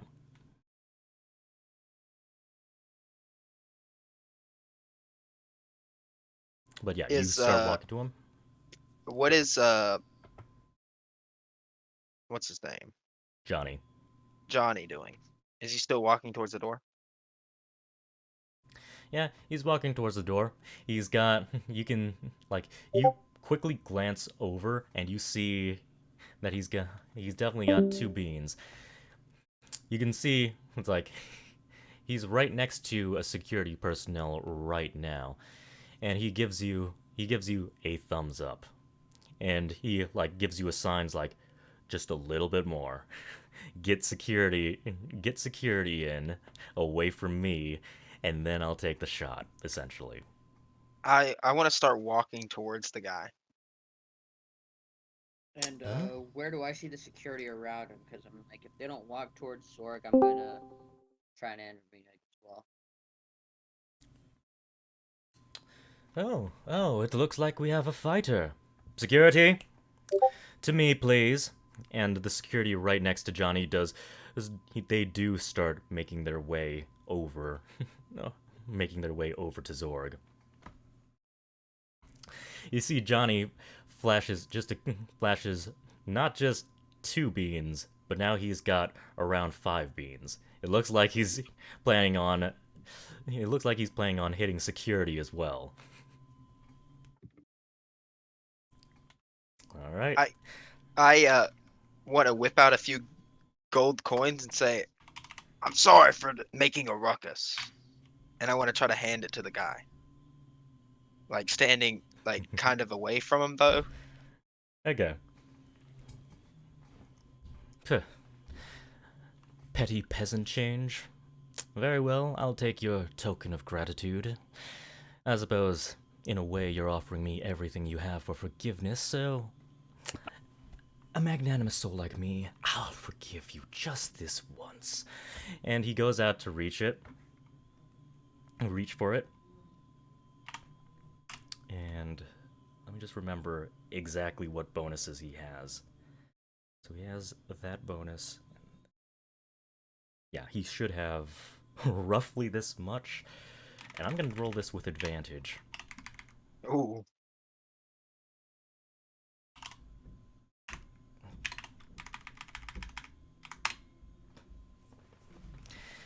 He is a general. He was a general. And he's definitely got a bonus coming from another source that you do not remember at the moment.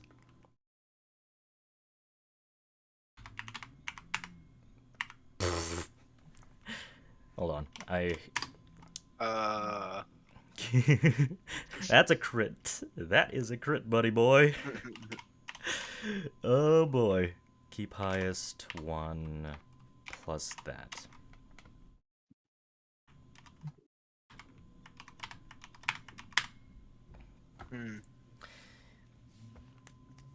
And you can see, so Ash, currently Zorg is locked in, is facing the noble, but Ash, you can clearly see Johnny at work. He's very casual about it. He balances 5 beans onto his arm, and you can just see him just flick each of them one at a time. And 2 of the beans strike true. You can see some blood fall onto the ground as 2 beans just smack him straight in the eye at the same time. And he just screams in pain. Oh! Oh, what the? Johnny is out of there after firing the last bean. You can see the other beans just fly. It's like, huh? Where'd those beans come from? The security turn Johnny's way, and you can just see them just get pegged in the eye by a bean. You don't see blood. You don't see blood. He used a different bean for all the security guards. And then you can see him just quickly dash out the door. The nobleman, he falls to the ground. Oh! What the hell? As he just screams in pain. Sir, are you okay? What the hell does it look like? Right. Quick, guys. And they grab his legs, they grab his arms, and they just start hauling him out of there through the staff entrance. Sneak attack in a nutshell. I want to start walking away. Yeah, I also want to go ahead and head out of that bar before they, try and lump us as the suspects. Okay. I was like, there's currently a ruckus right now. You could definitely see that some people definitely saw Johnny, but but you can see some of the patrons just like the patrons are not all of them are middle class or upper class. You can see a lot of lower classes in this tavern, and you can see some of them just kind of give you guys like a thumbs up and give you a nod as you walk out. Do I hear anything in Thieves' Cant? Anything in Thieves' Cant?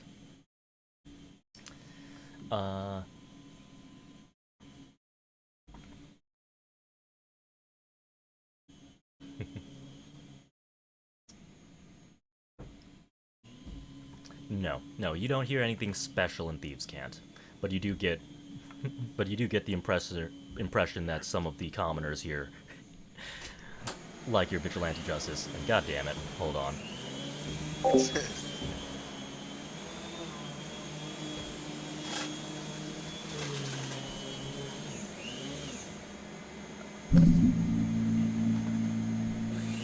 Ish. Why not? I'm currently in the game right Jeff now. brought home I'm pizza talking and to I'm people. slamming it down right now. Noise, what kind? You know, it's that Little Caesars, bro. Hey, it's better than nothing. Shit. Pepperoni, cheese. I Yes, mean, that's it's it. got pretty much everything. It's got exactly what you need, which is saving money and just splurging as your body implodes. My favorite way to implode. Okay, I I'm know, not sure right? how loud the vacuum is in the background, but I'm back. It's not that bad. Okay. But yeah, I assume that you did not hand the guy the gold piece, and when he falls to the ground, you just kind of, I imagine you just kind of flip it up into the air, catch it, and just kind of stride away. Is that what Zorg does?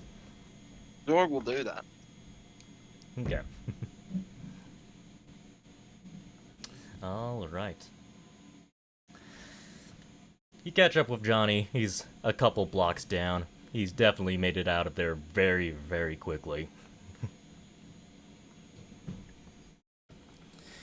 You know, kind of reminds me of old times. I remember being a part of some of those spec ops missions. You needed a point guy to take out the enemies from afar. Who better pick than the best sniper? Even though I do happen to be a commander. They say I shouldn't do grunt work, but it's a lot more fun when you do it yourself. At least that's how I feel. I agree. That's why I never was a commander.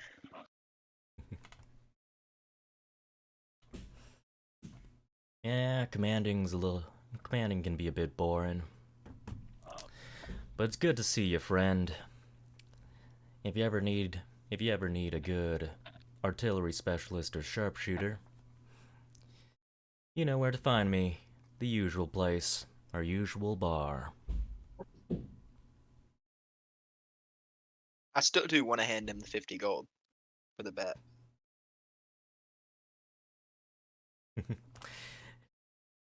You hand him the gold. He goes, ah, right. Thanks for reminding me. I almost forgot. It was more for me than the gold, though. It The gold don't mean much.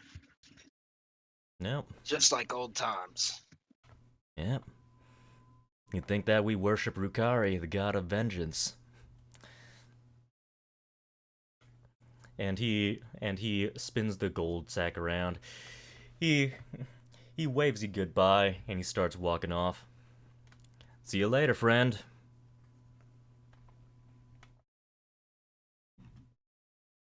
All right.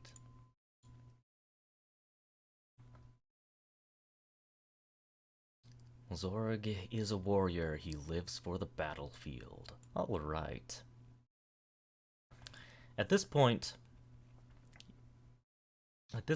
all of you have finished your preparations, and you're going back to the church, because naturally you'd be looking for secrets. Actually, you're probably going to report into secret, we'll say, so that the next scene can happen. As you're walking up the steps to the church, you can see a hooded figure being led forwards by what looks like some henchmen along with some clerics from the Church of Sirkava. And right behind them, you can see the Plague Doctor.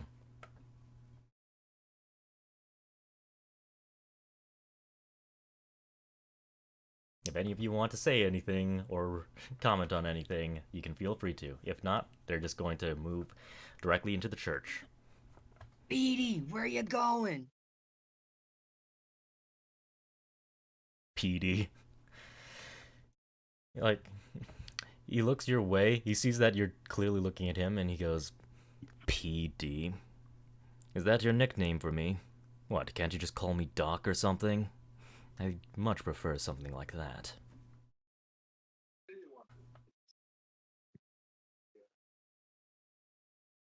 Tomato. Shorter name's the same. I think you would be interested in the person that I have with me right now.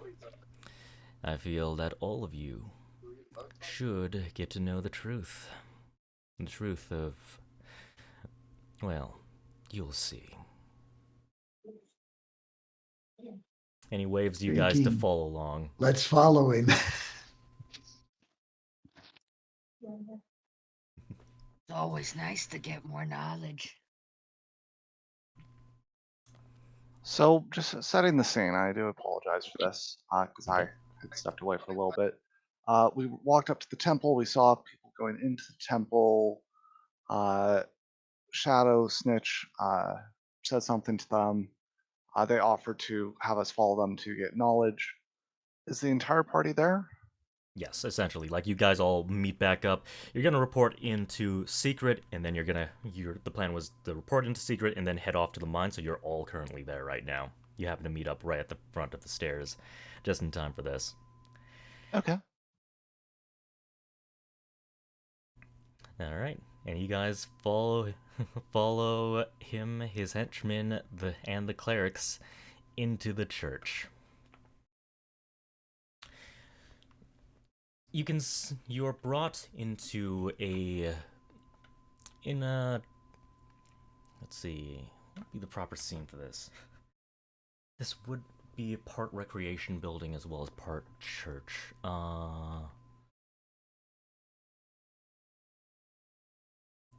You're brought into a small room that seems to be dedicated to a little bit of gambling, because that's also part of what Sirkava likes doing. So some of the priests do like gambling here as well. Not commercially gambling, but Yeah. You're brought Bingo.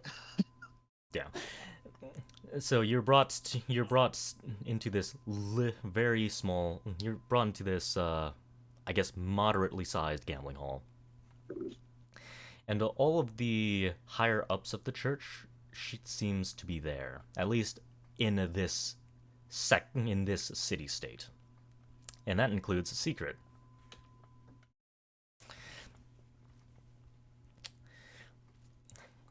The plague doctor snaps his fingers. Take off the mask right now. And the bag gets taken off over the guy's head, and you can see that the guy that they were escorting was Rafayel.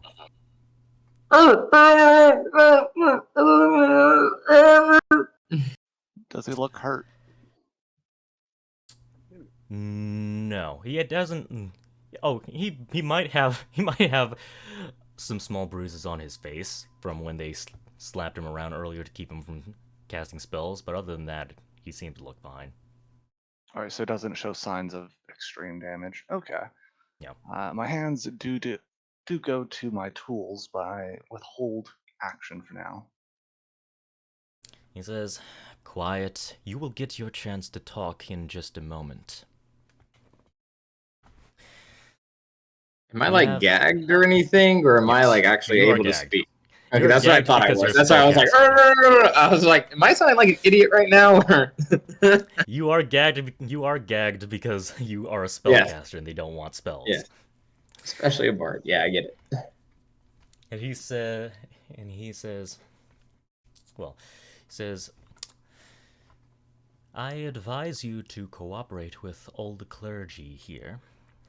We not only have clergy dedicated to the Church of Sirkava, but we have clergy dedicated to the other pantheon gods as well, including a cleric dedicated to Matilda, the goddess of justice, and Nile, the god of domination. If you decide not to cooperate, well, they can force you to cooperate. So it would be in your best interest to simply speak the truth and nothing but the truth.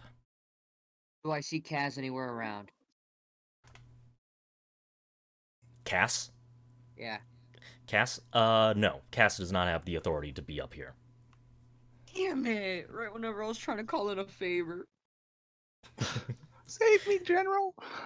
Alright, Pyre will slowly reach up a hand and stroke the scales on his chin. Are you Ash? threatening a servant of another god? Wait. Wait, what? Are you threatening the servant of another god? Of a demonic god, yes. You have my interest. Rafayel. Allow me to inform all of you about the details of my investigation. Last night, while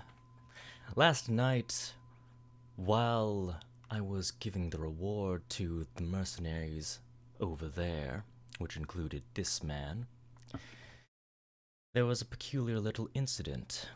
You see, this man's eyes turned a deep, dark black, and in his eyes, and he unfurls a scroll. He shows it to the entire room. Let me just. I actually do need to open up something. I have the symbol here, but I need to open up a different thing so I can actually post it. Is it the thing you sent me in chat? Yeah, it's your symbol. I believe I have. Oh, okay, wait, I can pull it. I don't have the other symbol. The eyes that he has, and the symbol in his eyes. Yes, he had some symbols in his eyes, and he draws out the symbol and this one. Copy link. Is it that one? I don't remember, but I am going. Or I can't see it right now. But I'm just gonna post it in game. You got a pot leaf in your eye, man. It was that one. Yep, it is this one. Pyre, you instantly would recognize this image. It's not the complete image, but it's half of a god brand. It belongs to Visage, the god of deception. the god of many faces. Alright, so that's on the scroll, not his eyes. Yeah, that's on his scroll right now, and he claims that he saw it in Raphael's eyes. Alright. I understand you don't have the full story here, but what authority do you claim to press charges on this?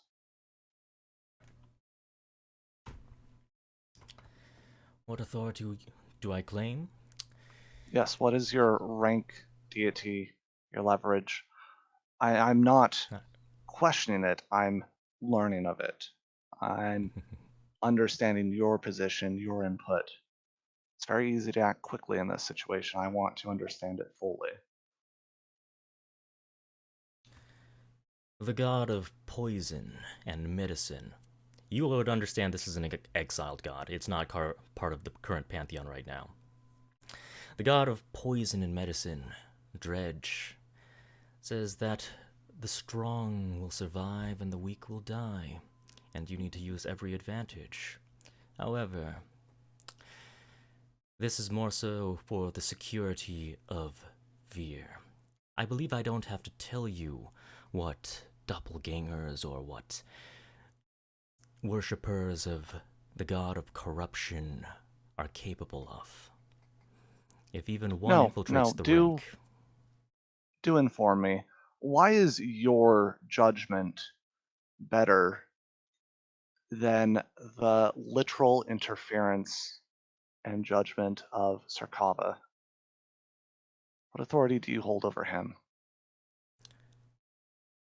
I am not bringing him here to cast my own judgment. If I wished to cast my own judgment, then I would have simply killed him and called it a day.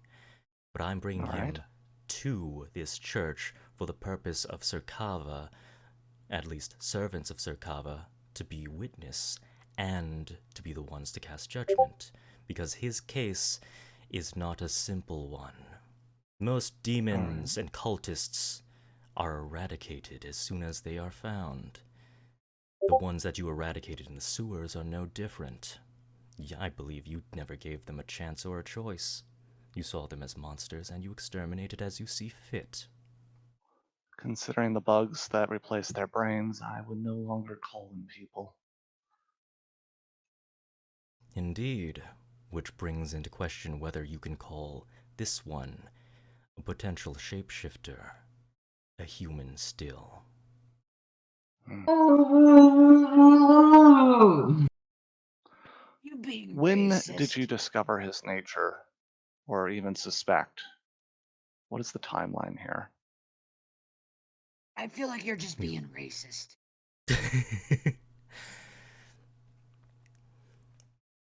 No, on the contrary, I am not.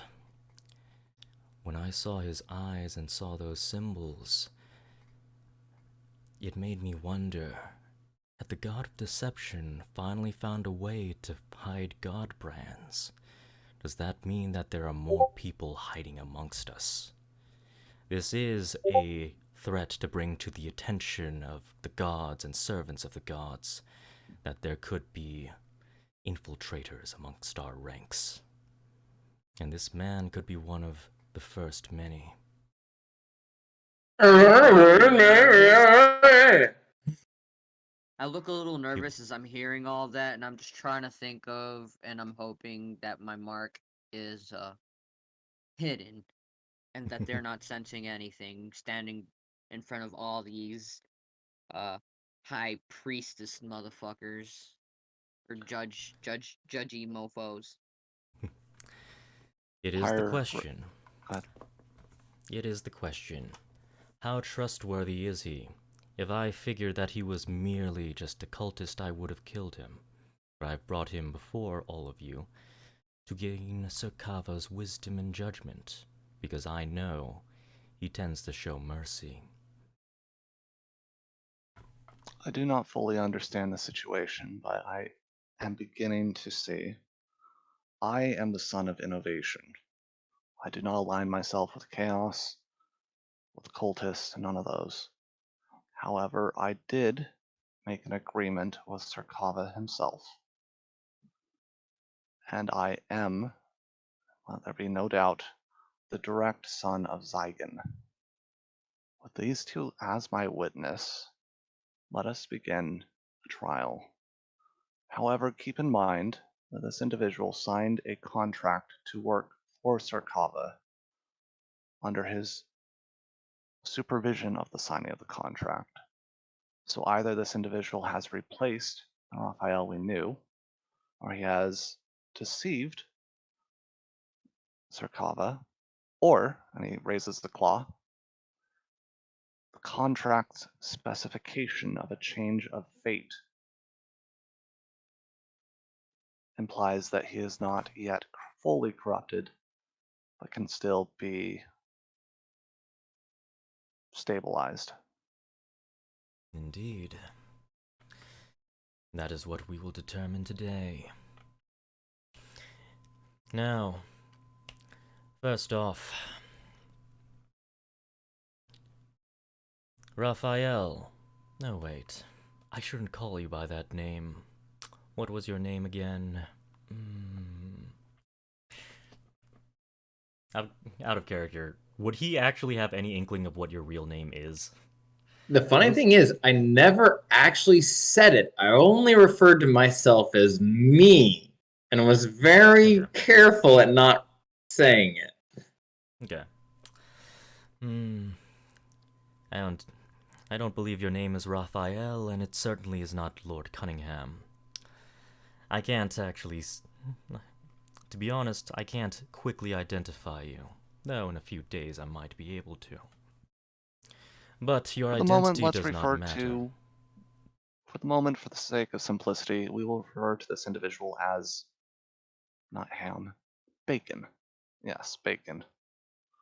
Very well. Bacon, would you mind showing everyone what you showed me? I expect... Bacon? What does bacon look like? Am I have the robe on still. I'm not fully naked like they stripped me, right? You're not naked. You're not naked. You still have your clothes Wonderful. on. I was gonna hate being naked in the town. Okay. They take off the gag. Yeah.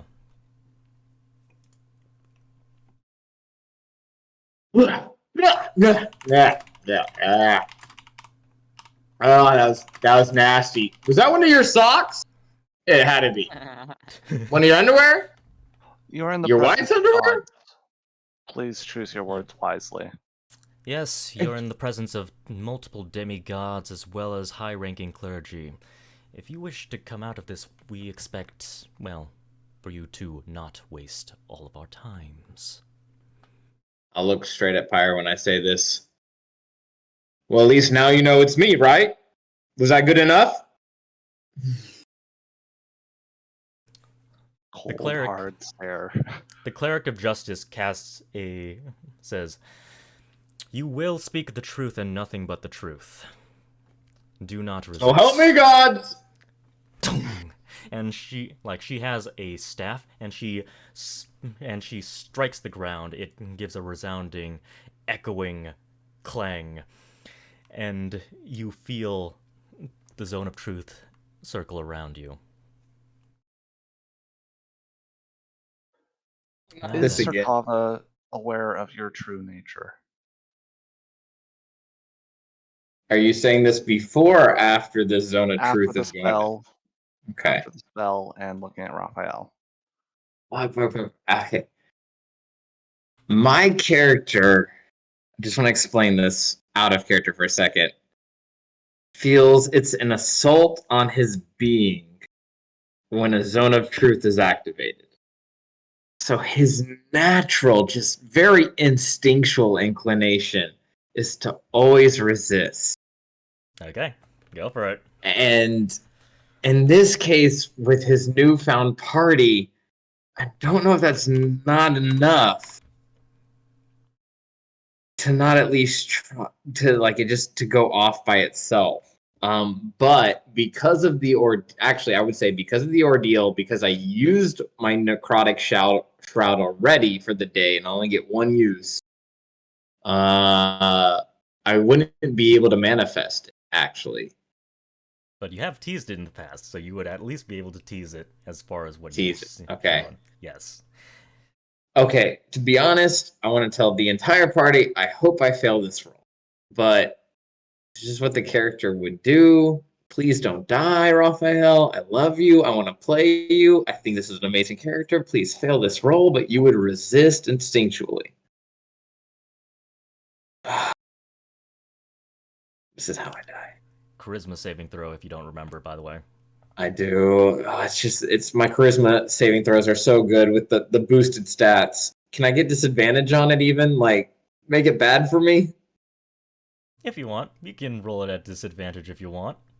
I'll do it. If you... God damn, my charisma saves are so good. I rolled nat 20, and what else was it? Like a 19 or something? Yeah, so I was rolling super high, not in sessions with y'all, but privately. Nat 20s galore. If you don't cooperate, then we still have Nat 1, thank you! Both failed, but nat 1! Okay, so instinctually, because this is what I was going for, I was hoping I failed.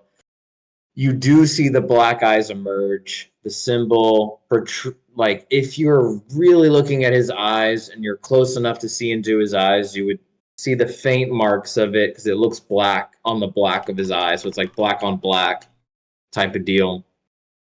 And as I'm unable to resist the zone of truth, the eyes go black, and I must speak the truth. Fun. DM, while he does this, Arcana check on those eyes. This would have been part of your education. You definitely would know that at least this is half of the brand of the Mark of Visage, at the very least. Okay. And it definitely you can in this world you could have tattoos that could look similar to brands, but you can't actually, like, brands, you can make a brand glow slightly, just trying to focus your energy onto it. And these things are definitely glowing a little bit. So it's definitely a brand and not just some random symbol that popped up out of nowhere.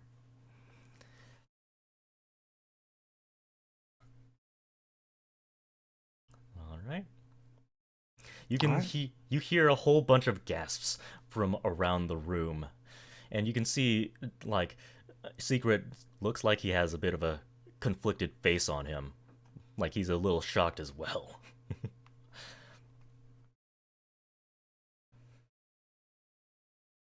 Why is everyone staring? This got real awkward real quick. Answer the question. I felt something weird, like indigestion. Do I have heartburn?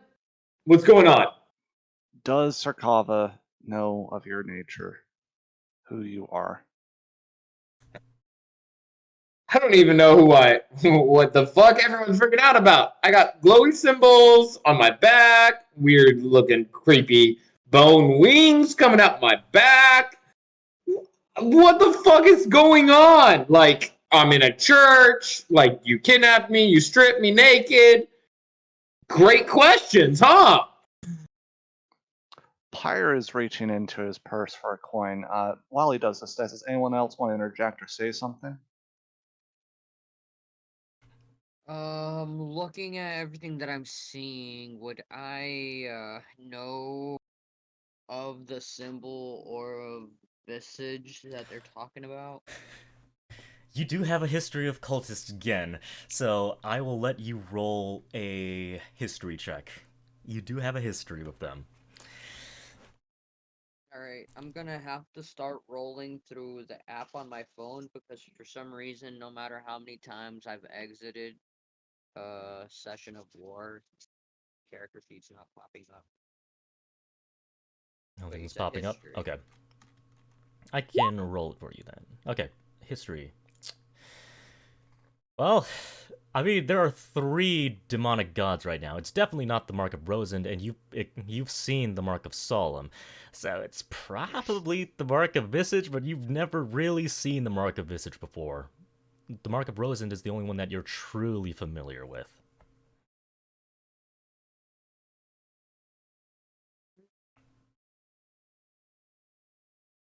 I'll just kind of blurt out, do y'all just judge everybody with funny symbols or what? If you wanted to boil it down that way, yes. Because these symbols mean that they work for another god. Or perhaps it was given to them by someone else. But it does bear the question why they wouldn't seek help. But that isn't everything. And he raises up your shirt. Like, you're not completely stripped yet, but he raises up your shirt. He says, "Do it one more time. This one will work in your favor." He tells that to you, Rafayel. Or Bacon, sorry. I prefer Raphael over Bacon, but honestly, I love Bacon. Pyre, great choice. Get on with it. I would. I can only do it once a day. I think I'm trying. I'm trying super hard. Wings come out. Evil demon. I'm an evil demon. It's not happening. I don't know what's going on. I'm trying. All right. I have to tell the truth, and I can only use it once a day, right? Yes. Okay. With his utter refusal to answer the first question properly and directly, I see no reason to believe his innocence. However, the subject at hand is whether or not his employment with Sarkava will be respected until completed, or whether it will be terminated early. Does anyone here speak for Sarkava himself? And one of the clerics of Sarkava puts up a finger and says, "Hold. I believe I can help you, my child." And he puts his hand on your head and he says,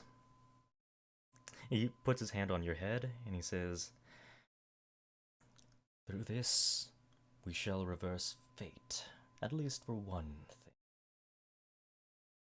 And while he does this, is it possible for Raphael to start singing very softly?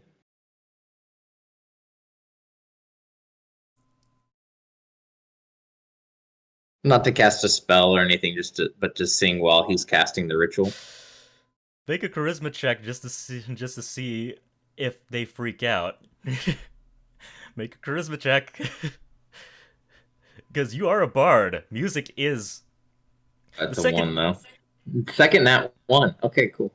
You start singing the tune, and the guy recoils back. The henchmen tackle you to the ground.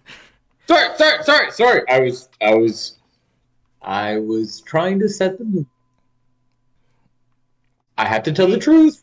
I was trying to set the mood. I have to tell the truth. You know it. Ha ha. Get off me. Ha ha. I have to tell the truth. I was trying to set the mood. You will only speak when you are asked to. We are well aware that you are a spellcaster and a bard at that, so singing can be one of the ways you cast a spell. We can't have anything bad happening here in the presence of all the clerics. So please, do behave yourself. And you see me just lock my lips and throw away the key? And they pick you back up. The guy who is about to do something to you looks a little apprehensive. But after giving it some thought, he puts his hand on your head again and says, "I shall reverse your fortune. Try it one more time." And the plague doctor raises up your shirt. You have a use of your necrotic shroud again. Okay. I love getting to describe this in front of others. Yep. Let me cast it. I love Sarkava's abilities. Reversal of fortune allows you to switch fates of people. So you see Raphael click his head back again, kind of like he did that morning when he looked at Monica offhandedly without realizing it. And this time, though, his eyes do go completely black. And if you're within 10 feet, you'd be able to start seeing the mark glow black on black right now in a way. But what everyone's able to see is and here is the cracking of bone as these bone-like wings protrude from my back slowly. And it looks like there's necrotic flesh dripping off these ghost spectral wings that are like an angel's been dismembered in a way, and one of the wings looks broken and cracked and crinkled in. My eyes turn black, but in between the wings, you see the symbol kind of glowing from my back, and it is the symbol of Visage. And anyone that's close enough needs to, within 10 feet, that is not an ally, needs to make a charisma saving throw, or else they are frightened of me. Do you consider All right. Monica an ally? Monica would be considered an ally. Okay. I assume Pyre is not an ally. Pyre- This is your opinion. Pyre is definitely Pyre not right an now ally. is an ally in Raphael's mind. You are definitely an ally. Okay, I will accept that. So you do have a second mark. That's not the Mark of Visage isn't your only mark, and this one was the one that he was referring to. And this is very clearly the Mark of Zennova with the second half of the Mark of Visage. Oh yeah, sorry, I forgot about that mark. Yeah, that's the one on my back, right? Yes, that is the Okay. one on your back. Yes. So yeah, in the feathers that are like decrepit and falling off necrotically, in between, if you're looking at the back, you see glowing now the one live feather with, yes, the Mark of Visage on the Mark of Zennova.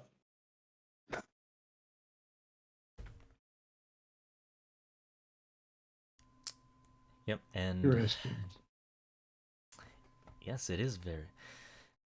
And he looks. Oh wait, what's he think?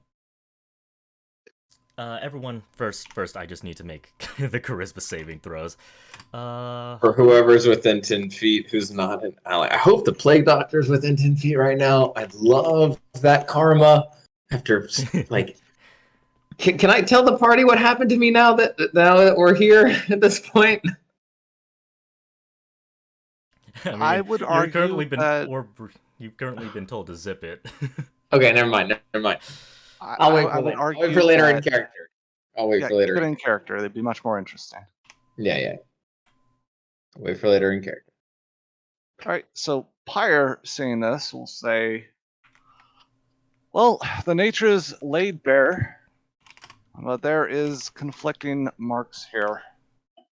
As such, I will allow Sarkava to decide. And he does this looking around the room as everyone's like cowering in fear. And he says, Heads, the contract is honored until it is completed. Tails, we destroy the abomination. I do not like these flips a gold coin high as he can, catches it, flips it over, and puts it on his palm.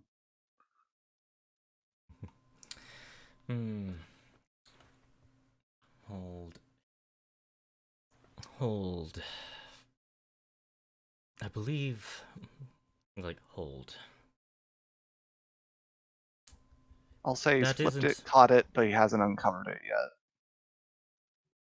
Well, yes, we could do things the usual Sarkava way. It does beg the question, who should we believe? In fact, I believe you still have much to say. What do you have to say about this discrepancy? Can you even explain yourself? And Pyre, you know that you kind of have an inkling of what they are trying to fish out from him, of some sort of response that could help explain this and help him. Oh, Pyre's not interested in helping him, DM. Zero empathy right now. Pyre is most interested in seeing the will of the gods, particularly Sarkava and his father fulfilled. As his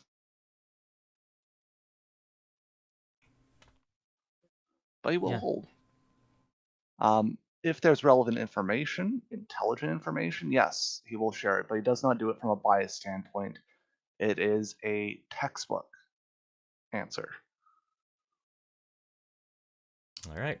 So can you explain yourself, Raphael? Bacon. Do you have anything that you could say, Bacon? Why do you have these two different marks? Well, to be honest, because I have to be, this has been the worst day of my life, and I've had some bad days. See, has to be the truth. And I'm looking at the entire party. See, what I have to say for these symbols is what the fuck are these symbols? Sorry, a little emotional, going through my worst moment in front of a lot of people. Breathing. In, out, in, out. I can do this. Do this? Okay. Oh. What I have to say, that is the truth, is that ever since I was little, people have been weird around me. Never fit in. Never known my place. Say the wrong things all the time. Fuck, that's the truth. God damn. Okay. And I wanted to be good. Someone great. Someone amazing. Someone that would be worthy of Zennova. Someone who would sit at her right side. This hurts coming out. I can't believe I'm saying this in front of people right now. Fuck you, all of you. I hate you. I love you. Lots of mixed emotions. This is my worst day. I'm allowed to feel these things. It's the truth. For myself, in this moment, what I would say is I've only tried to do good. Lord Cunningham was evil. People treated Lord me who? poorly. Like you I hear that tried from the room. Lord who? Exactly, right? I tried to do good and tried to follow what Sarkava said.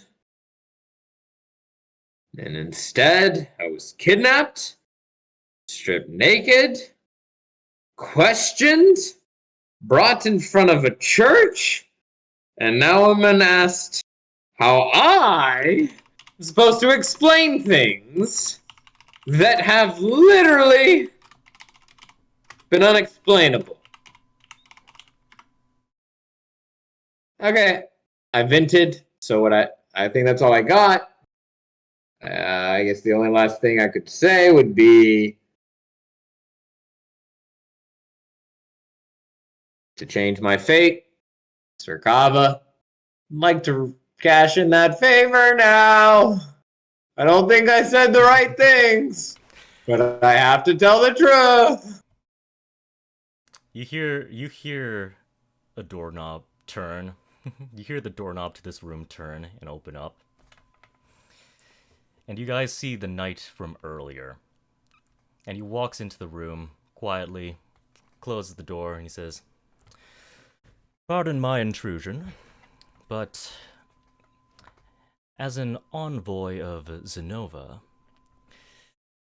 the goddess who gave him that brand, I thought, well, I should chip in. You can call me Zaliel." At this moment, DM, just for the group, anyone who would hear me, I would be saying the F-bomb under my breath, like, nonstop right now. Just so you don't get banned, but that's what Raphael is doing right now. F-bomb, F-bomb, F-bomb, F-bomb, F-bomb, F-bomb. Zenovan feathers are sacred. I understand that Sakava and Zygon would want to judge him. However, he does bear the mark of Zennova, and she does not give out her blessings lightly. As a representative of Zennova, perhaps I could support what he says on his behalf, and perhaps I could persuade all of you that this case is not under the jurisdiction of Sakava or Zygon, but rather under Zennova, due to him having her brand. I understand your authority. Our current issue is whether or not his contract that he signed with Sarkava himself as witness is still valid.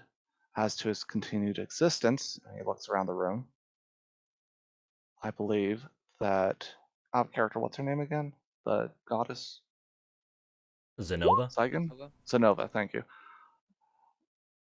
As to his continued existence, Zennova, having placed her brand and being aware of it, yes, maybe we acted too hastily. What holdings do you have in your church? What authority do you have? Are you an escort or are you a judge? Well, I am a Pegasus Knight, one of Zennova's most trusted bodyguards and, I suppose, executors. So I do have a degree of authority. Maybe not that of a bishop or a pope, but something of a rough equivalent. Zennova does not choose her Pegasus Knights lightly. Look around the room. Are people agreeing or disagreeing with this? Specifically those in authority. They seem to agree that, yeah, this guy would likely have a degree of authority equivalent to a bishop or a I suppose cardinal.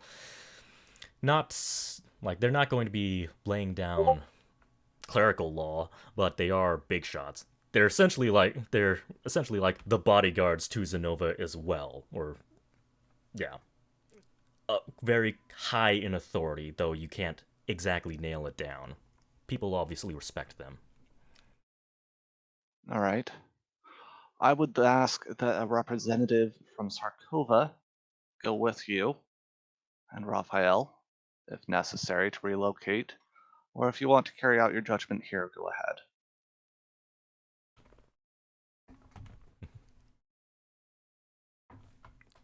But the floor is now in your hands, as is his life. His contract will be determined at a later time.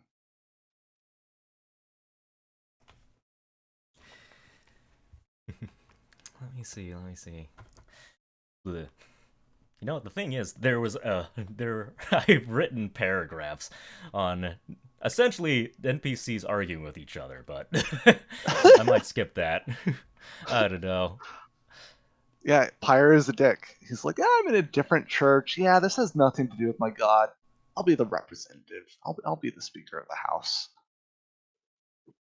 I mean, yeah, they're essentially, if you did try to push your judgment, they would have definitively struck you down. It's like, oh, I don't know, buddy boy.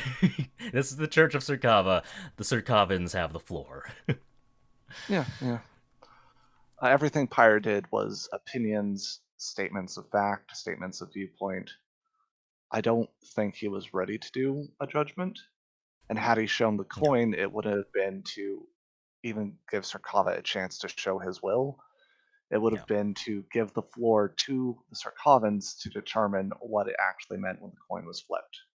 He was essentially acting as a neutral party oracle. If a Sarkavan flipped the coin, it would be called out as skill or heresy, but as someone from a different god, it'd be the neutral party. It'd be true luck. Okay. For my involvement, And he lifts his hand and looks at the coin. Which side was up?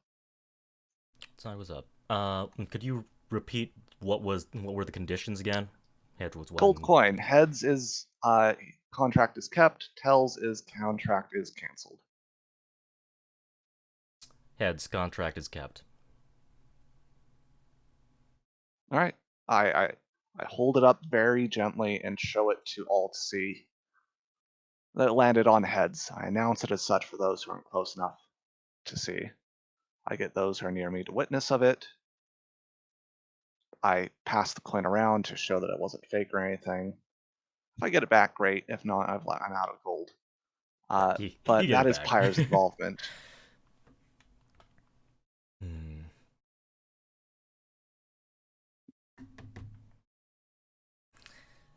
Let's see. So the contract is kept. You have agreed. The Circavans essentially like agreed as well. Like, yeah, this guy is pretty high up there. He probably does have the authority to change the jurisdiction of this case. It is sad to me that due to his deceptive nature, that we did not trust the mark of a deity. You have shown wisdom and temperance.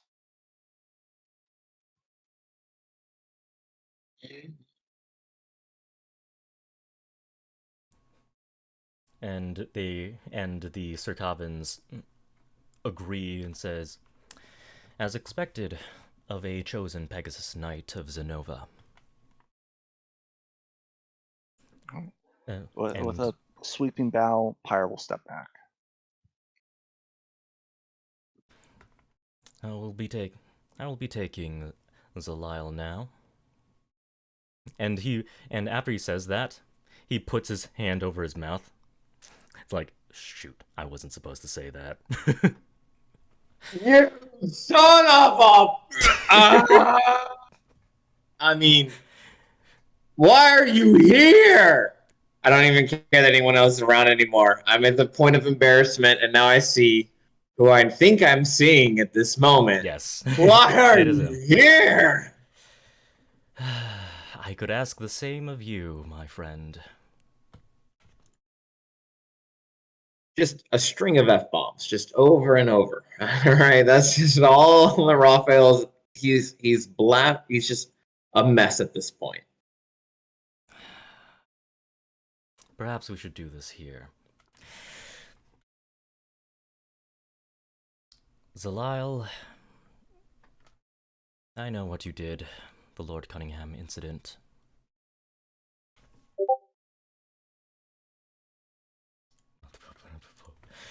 The Lord Cunningham incident. Zaliel... Shoot.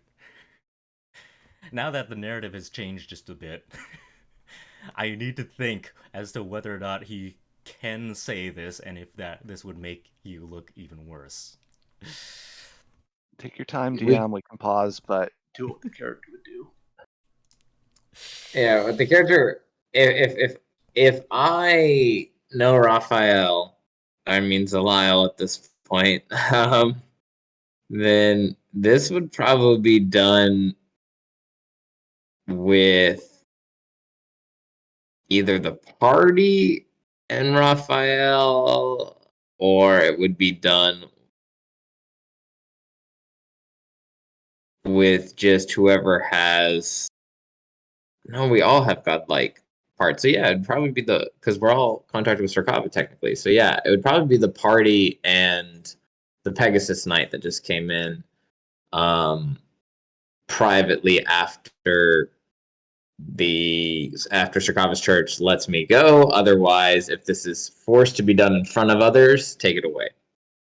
Okay. Well, the impression he's currently getting is that you are being very uncooperative. Okay. Okay. No. Okay. 100% makes sense. Sorry to interject. The Lord Cunningham incident.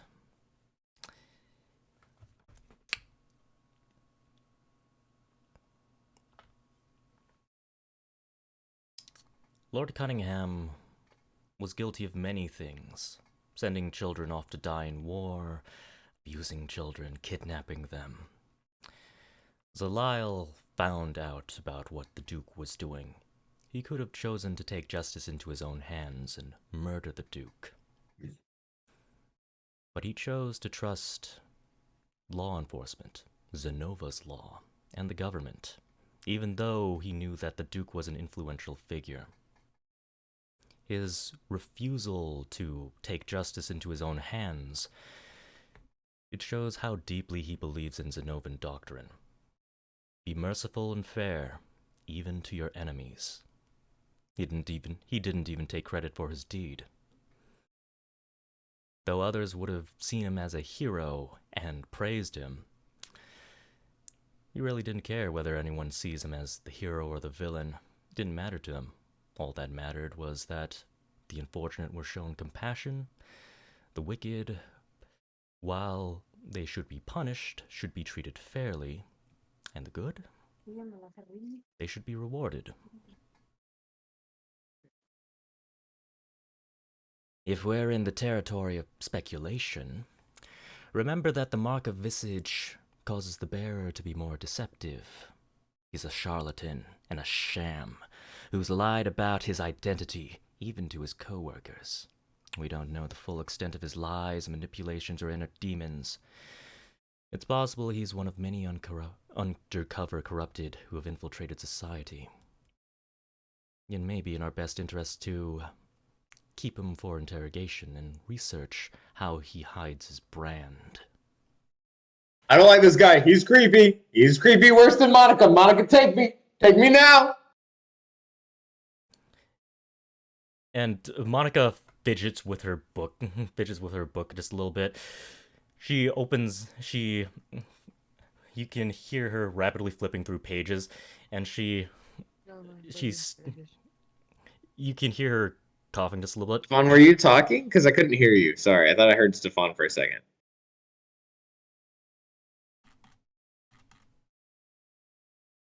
If you heard anything, it might have been me. I was saying something on my mom. She was asking if I needed something. Okay. My bad. No problem, my bad. I should have muted myself. Monica coughs a little bit.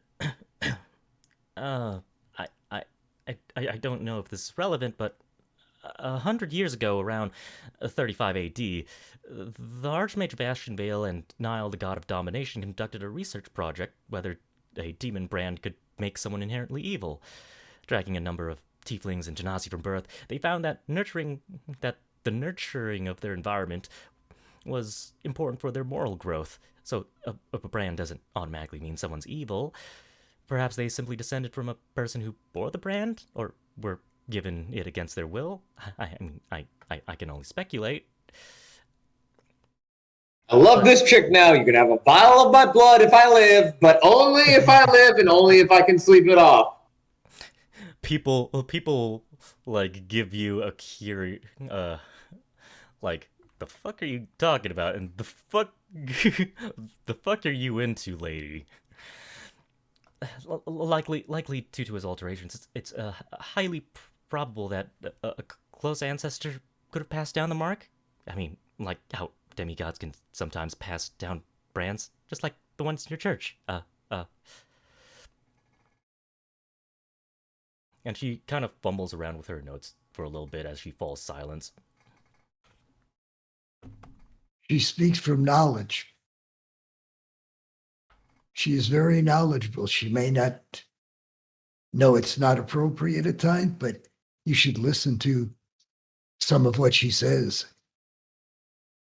You may learn things that you don't know.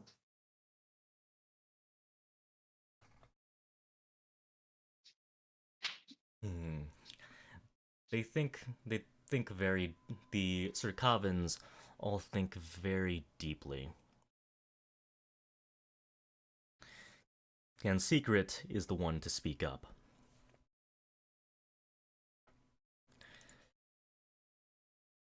As the son, let's see, how would Secret say it? I know he's very straight-laced. As the son of Circava, and his witness. This man has been put under my care.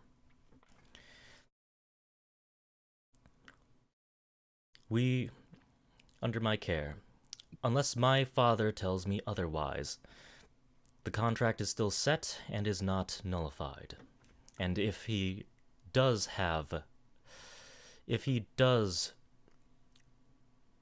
believe that the contract is null and void, he will tell me through my brand. Was Secret the one that I had a late session with last time as well? Is he the one that He's knows the about my cat. sitch? Yes, definitely. Okay. Secret says, with Sirkava as my witness, I will be keeping an eye on this Asimar and keeping him in line. And if he ever steps out of line, he looks directly at you, Rafayel. If he ever steps out of line, I will make sure that he dies right then and there. Oh my gosh. Don't make me do it. But I'm gonna do it. I'm gonna do it right now. A little minor illusion. A little Raphael dancing in front of him. And then it dissipates a moment later as he's looking at me and saying that it's like an acknowledgement, but also like a little bit, yeah, kind of fuck you type of thing. Yep. He specifically told me that he wanted to make it clear that you will fucking die if you step out of line. I message received. Yep. And the Sirkavans, they defer to Secret's judgment and say, very well, he is under your employ, he is currently being guided by you. We shall leave this in your care and Sirkava's care. We hope that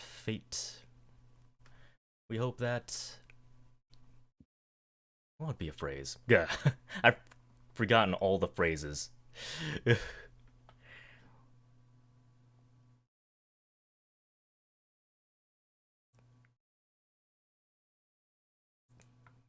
Yeah, let's just go with something simple. We hope that fortune finds you. And they bowed, and some of them bow to Secret. The other ones that seem to be of higher position do not bow. It's Secret that bows to them. And one by one, the clerics walk out of the room, leaving just the party, the Pegasus Knight, and I'm guessing Secret said what he wanted to say. Since he's not here right now, I'm going to say that he says, if you excuse me, I have a report I need to fill about today's events. So please, do behave yourself. And he walks out of the room.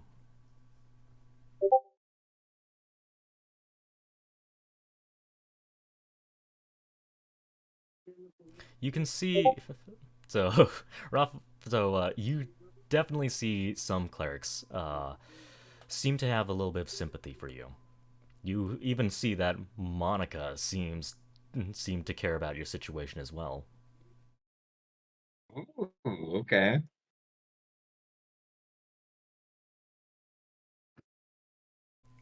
Am I still like bound, or are my hands free at the moment? Your hands were unbound so that you could do your transformation. Oh, okay. So they're still unbound. Okay, cool. Yep, they're unbound. Did they return my belongings, or am I just in like some robe with no gold? Your belongings are currently on the ground. The Plague Doctor is the last one to leave. Like, he He tosses your bag onto the ground at your feet. Before the plague doctor leaves, I want to check and make sure the mana crystal is there. Yep, it's still there. He hasn't taken it back. And as he leaves, I want to... You can minor illusion a sound, right? Yes. Can it be a string of different words? I believe it can be a bunch of indistinct whispers, yes. I believe it is possible with it. Basically gonna sound like, you saw my nuts, you saw my nuts, you saw my nuts. Yes, and they weren't that impressive, my friend. And he walks out. I wonder what wasn't very impressive. I don't know what he's talking about. We couldn't hear anything over here, but I'm sure what he heard was something very scary. I don't know. This guy's a weirdo.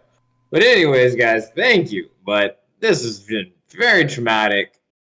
I just don't even know where to begin. Oh my goodness. By the way, this mana crystal is very important, and we should be very careful with it. I can't believe we survived with it. And by we, I mean me, and I think the Zone of Truth is wearing off. And the Pegasus Knight looks at all of you and says, "Could we have a moment? I think we have some catching up to do." Wasn't that a moment enough? We have a lot to say to each other. We haven't seen each other in, what, 15 years? So much has changed, and yet so much more hasn't. Take Monica by the arm, and I'll say, let us leave them to discuss their Pyre is- missing times together. Pyre is skeptical as a half-dragon can look, but he will leave it to them with a shrug. And I do one more minor illusion since it's a cantrip, and I want to put it in the range of Stefan and Monica, and it kind of sounds like a faint, like almost like a whisper of an alarm bell, like the one I did to Zorg in like the first session or whatever. For those two. What's the meaning of that again? What was the It's just like a little, like all of a sudden I just hear a little, like a little alarm bell type of thing. How they interpret it is up to them. I was just wondering if it was possible to do that. He could. And so Stefan and Monica would hear, and just in their vicinity, this almost like alarm bell to kind of. It wouldn't mean anything. They would just hear it. I don't want to try and guide their decision. Stefan, what's that noise? I don't know.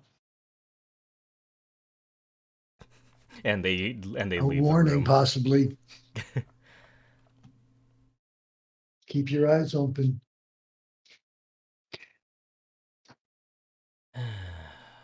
Like, does everyone leave the room now? Zorg, Ash? Yeah, I will leave the room. I guess I won't sneak back in. I mean, there's no window, or there's not a window directly outside the door. You can just do what the Pegasus Knight did and just stay right outside the door and just kind of listen in on the conversation before going in. So you could just put your ear right next to the door and listen in if you're really curious, or you can respect their privacy. Does not mind if anyone's listening in or wants to stick around, to be out of character to anyone who's like worried about that, but I will not be sticking around. I want to stay close, not to like eavesdrop, but just, in case something pops off, I don't want to leave them alone. You'd still need to be pretty close to kind of get an idea of what's going on. So I'd say you're probably roughly in eavesdropping distance. Even if you're not trying to, you're probably going to get bits and parts of the conversation. Alright. That way, if like a fight breaks out in there, you'd probably be able to tell. Well, I'm going to take Monica, and as we leave the area, I'll stop by the sanctuary, catch one of the clerics or acolytes there doing some work, and make a donation to Sarkava. I'll leave them with 10 gold and say, do some good work for the people. And we'll leave. Okay. All right. I get that off my inventory.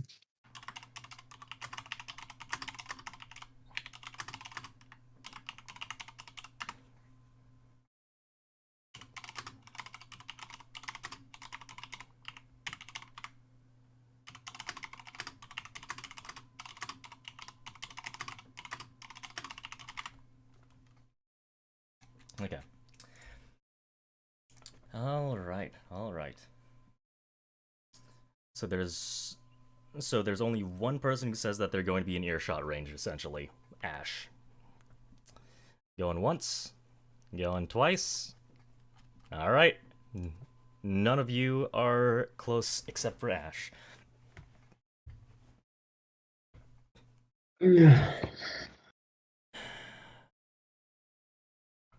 Just like old times, eh?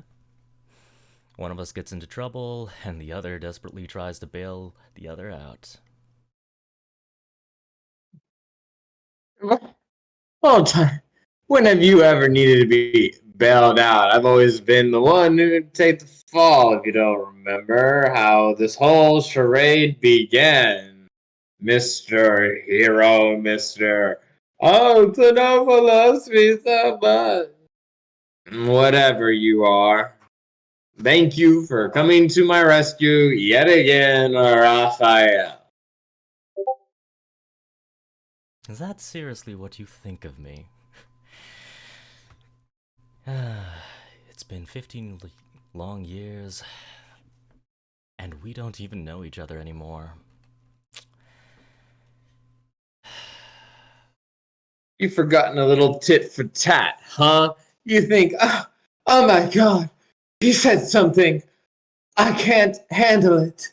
Exactly. Come on, Raphael. Give me a little something. Give me a little banter. Give me something to work with. Like, come on. I miss the old days. Let's go.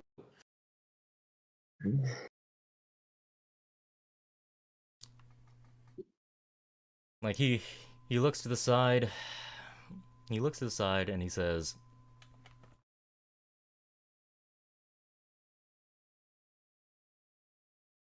damn it, I don't know which one I want to go with.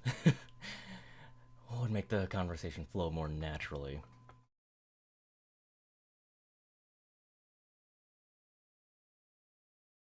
Well, show me your banter. Let me know. Give it to me. Come on.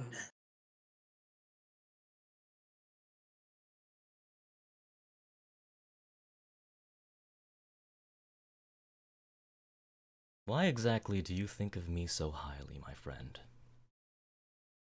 Do you think I'm perfect? Do you think that I don't work hard to get where I am? Do you think I don't make mistakes? Because I make plenty of mistakes. And those mistakes cost people's lives. You're a no-good liar, you say? Well, I'm a no-good murderer. I'm a dog who follows orders. The things you've achieved. Zaliel,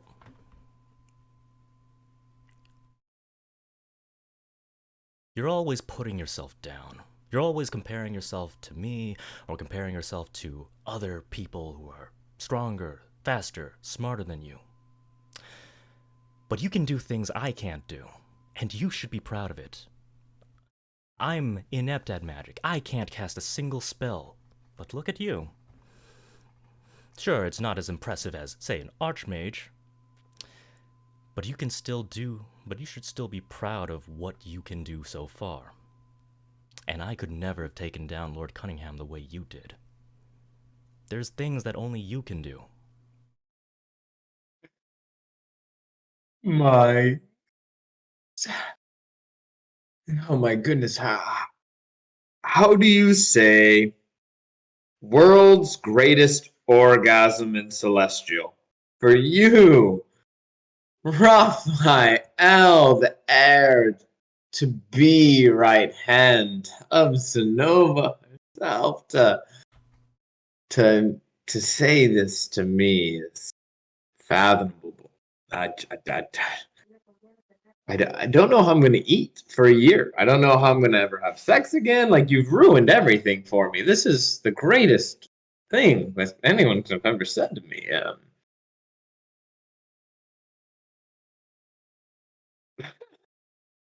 I guess, what the fuck did Zennova do to make you feel that way? I can ask the Because same to you. You bear her mark as well. And you saw the look on some of those clerics' faces. Some of them don't see you as a monster. So you should stop looking at yourself like that.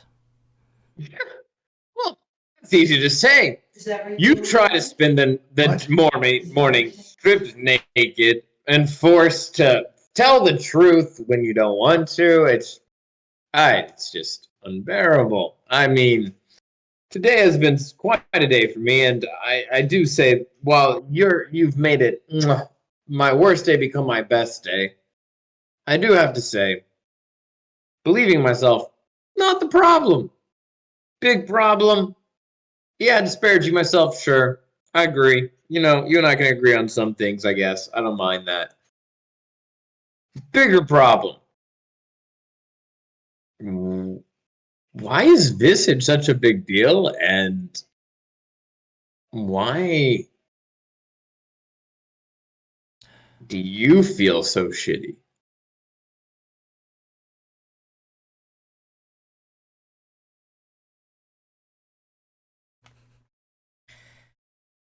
Is Visage just a big deal, and why do you feel so shitty? And he says,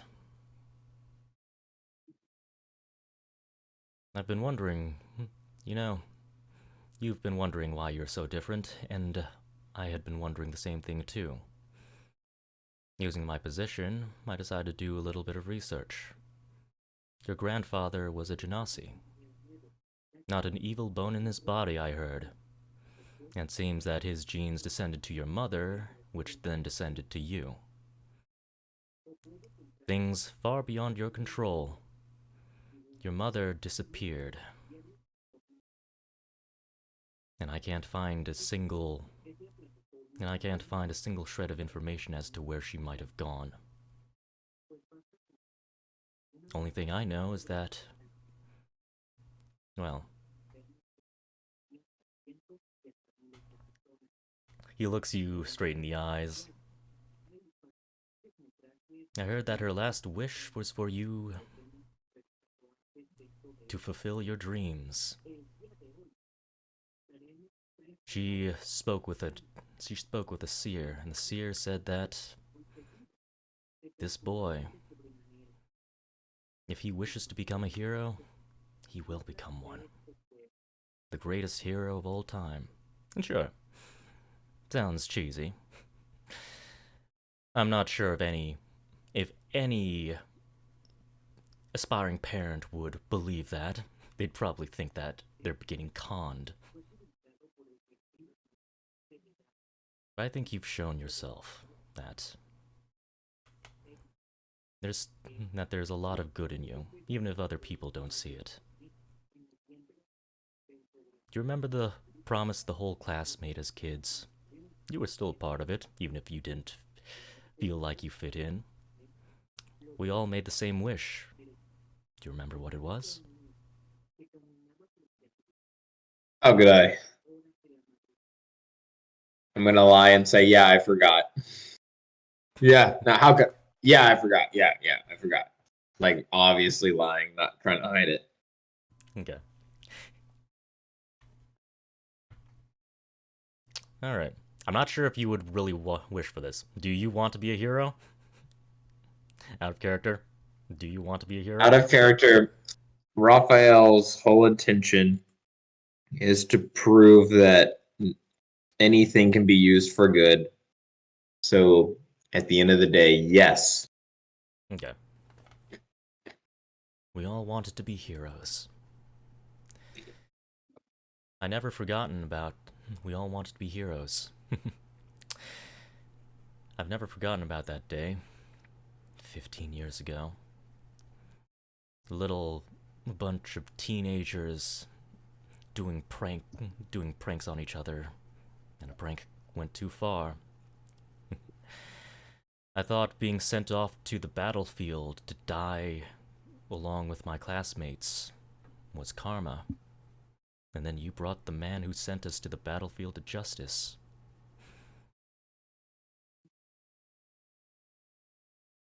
All this time, you might see me as the perfect warrior, the perfect Pegasus knight, the right-hand man of Zennova. But those long years, I've honestly been looking at you as the hero. You dealt justice to a man in the most amicable way possible.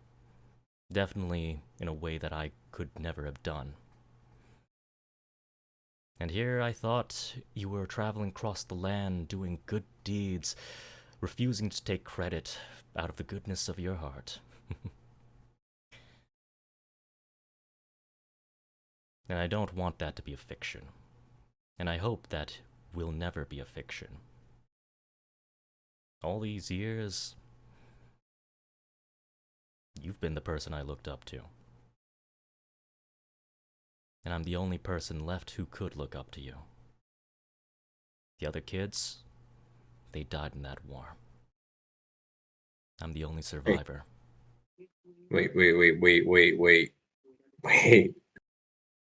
That was the message I intercepted. The thing that led me to work for and eventually betray Lord Cunningham. That was your troop? That was you? And no. That wasn't them. They're not dead. No, you jest. This is oh, you got me good. You've got me good. You have, haven't you? This is not a joke, is it? The man that you call perfection, the man that you despise so much, I suppose you could say that he was responsible for their deaths. I got a little too cocky. Journeyed out just a little bit too far. They dove in to save me.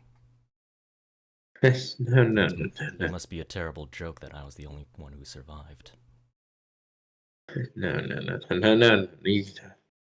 They could, but that's bullshit. You were meant to be the strong one. You're almighty powerful, chosen one of Zennova. You couldn't save them. I left and they died, and then this is supposed to make me feel better. This is a roller coaster of a day. I need to go to bed. We need to go to the quarry. Lightning shards. So much is happening, and you put this on me now. Rafayel, you need help more than I do. Yes. I've done a lot of thinking these last 15 years. What I could do to repay them, for penance. There aren't very many old friends I have left. Well, I hate to tell you what to do, but you have two options in this moment. I'm not thinking clearly, but your two options, in my opinion, are. This is my dog bark. Sorry.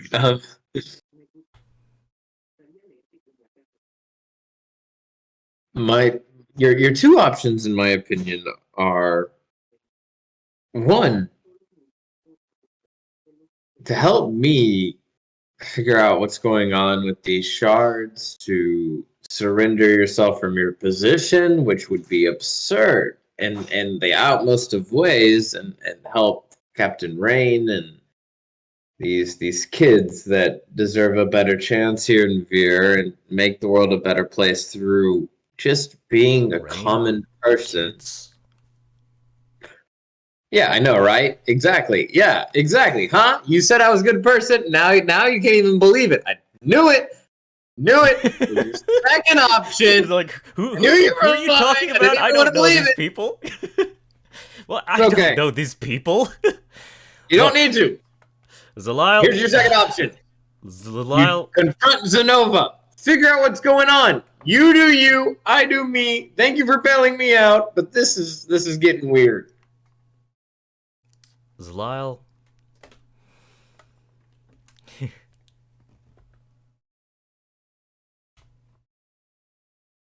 That promise we made back as kids, it still sounds childish. I still want to achieve it. I want to live in a world where heroes aren't needed anymore. That would defeat the purpose of becoming a hero in the first place, wouldn't it? Long-term planning never was my strong suit. You're right. It really wasn't. But if we can agree on one thing, it's that heroes are a little overrated, and I'm trying to necessarily be good. If being a hero means being good, then maybe it's not so overrated. And he extends his hand out to you. I don't care what the world thinks of you. We'll be heroes no matter what. I And we're grab gonna his be at arm. the top. We are both going to be at the top. I'm not at the top of the world yet. And you? Perhaps you've made it even farther than I have. But we're going to show this world what it means to be a national hero. Shoot, let me remember his name. Like Pierre Ackerman. We'll be as great as him, our national hero. I hope to see you at the top, my friend. I grabbed his arm. Or see you at the bottom. Because remember, some of us are born to play the villain. And I just start shaking my shoulders back and forth like a shimmy. Well, then I'll be right down there with you. If the villain is the role we must play, then villains we shall be.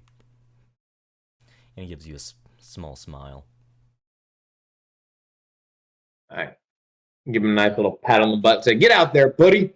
And you got to be the good guy so I can be the bad guy. That's the only way this works. All right, little tip for tat. You got to learn how to roll with the punches." And I start like shimmying my way out, and I back out the door, and I bump into Ash as I back out the door. You're under attack, Ash. Out of the way. Unless he gets out of the way as I'm shimmying out the door recklessly. You're under attack, Ash. Someone just hit you. I'd say that I did not move out of the door in time, and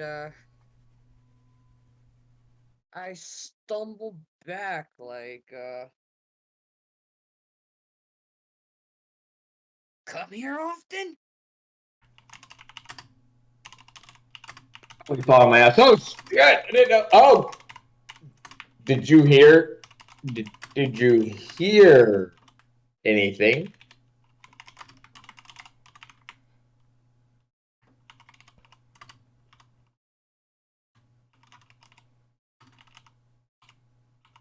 I thought, not if you didn't want me to.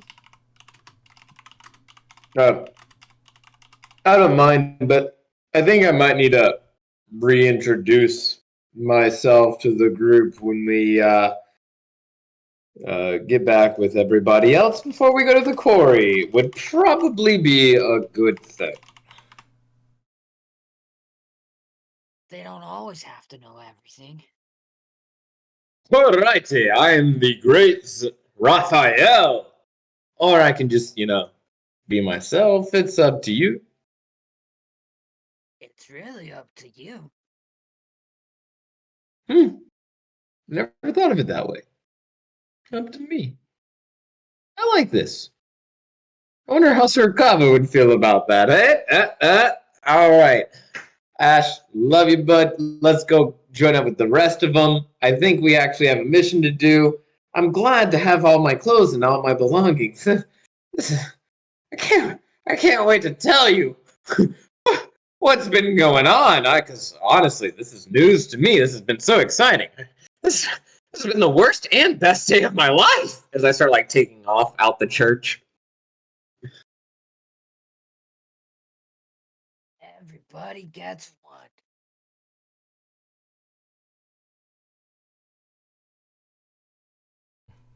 So, Stefan, what do you think? I DM'd you. Say what? I DM'd you. Are you going Yeah. to... Do you give your consent?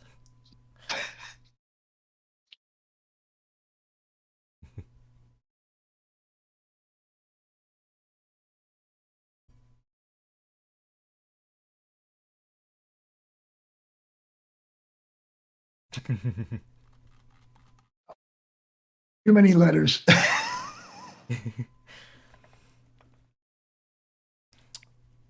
Alright, we're not done with you, Rafayel slash Zaliel. Okay. So, what are you doing, okay, actually, I should probably put it this way. Do you take a moment to just kind of sit down and process everything that just happened alone? Like, go to your room, get your clothes back on, and do stuff like Sit in the that. bar and have a drink. Yeah. Knowing that, I would imagine that right after that's happening, either I would reconvene with the whole group, or if we fast forwarded a quick hey, by the way, we went shopping. You need to hurry up, get your stuff so we can go to the quarry. We'll talk on the way. If we want to retcon that, we could do it that way, and then they could potentially talk to me while I'm on my way to shop like everyone else did.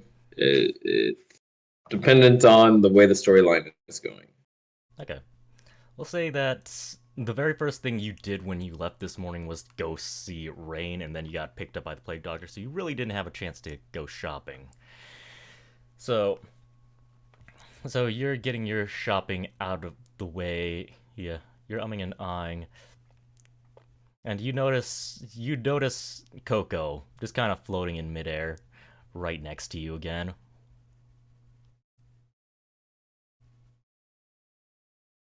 Hey, Coco, right? Was I close? Did I get I mean, no, not creepy anymore. Magnificent Monica should be nearby. So Monica drops her invisibility.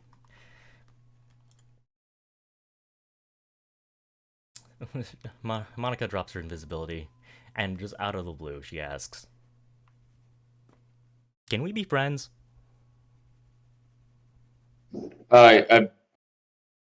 I mean, I thought we kind of already were getting there. Well, when I call you creepy, yeah, I do. But how do I put this? What would other people use? They would probably use the word lovely.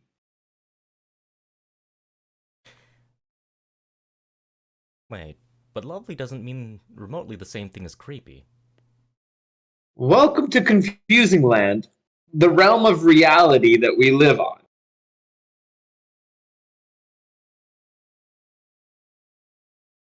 Is he going shopping with the group, or is this just him and Monica? It's just him and Monica right now. Monica, at least if you were shopping with the group, when Raphael breaks off, Monica pretty much ambushes him. And let's see. Shoot, what's the last thing you said? We're welcome to confusing land. This is the realm of reality. This is where we live. Basically, like, yeah, sometimes people don't always mean what they say. Did you say that part out loud? Sometimes people don't always mean what they say. Yeah, yeah. We'll go ahead and throw that out there for Monica. Oh, I see. So if I say you're a creep, then I don't mean it, then it's okay. If you know the Maybe that makes person, it's a good. If you're friends, right? And so we're friends now, right? Oh, so that means I can call you creepy. And a criminal. And you're creepy too. Welcome to Creepy Gang, lady. So it's Hold up my creepy hand for a high thing? five. So is creepy a good thing? She sees that you put your hand up, and she doesn't like. She kind of looks at it, and kind of tilts her head. Is there something wrong with your hand? It's called a high five. I take my other hand and I can pat it against my hand, like it makes a sound. It's for friends. High five. Oh, okay. And she high fives herself, as per your demonstration. We'll work on it, Monica. We'll work on it. You know what? I'm just gonna grab a few things. We can have our conversation with everyone else too, if you don't mind. Just waiting until everyone else gets here. I'll just do it with everybody, because I think what you're gonna ask is probably what a lot of people might ask me after I was just brought in front of everyone in the middle of a church and show that I was kind of part demonic in some way that I just found out. It's a very stressful time. I'd like to be alone.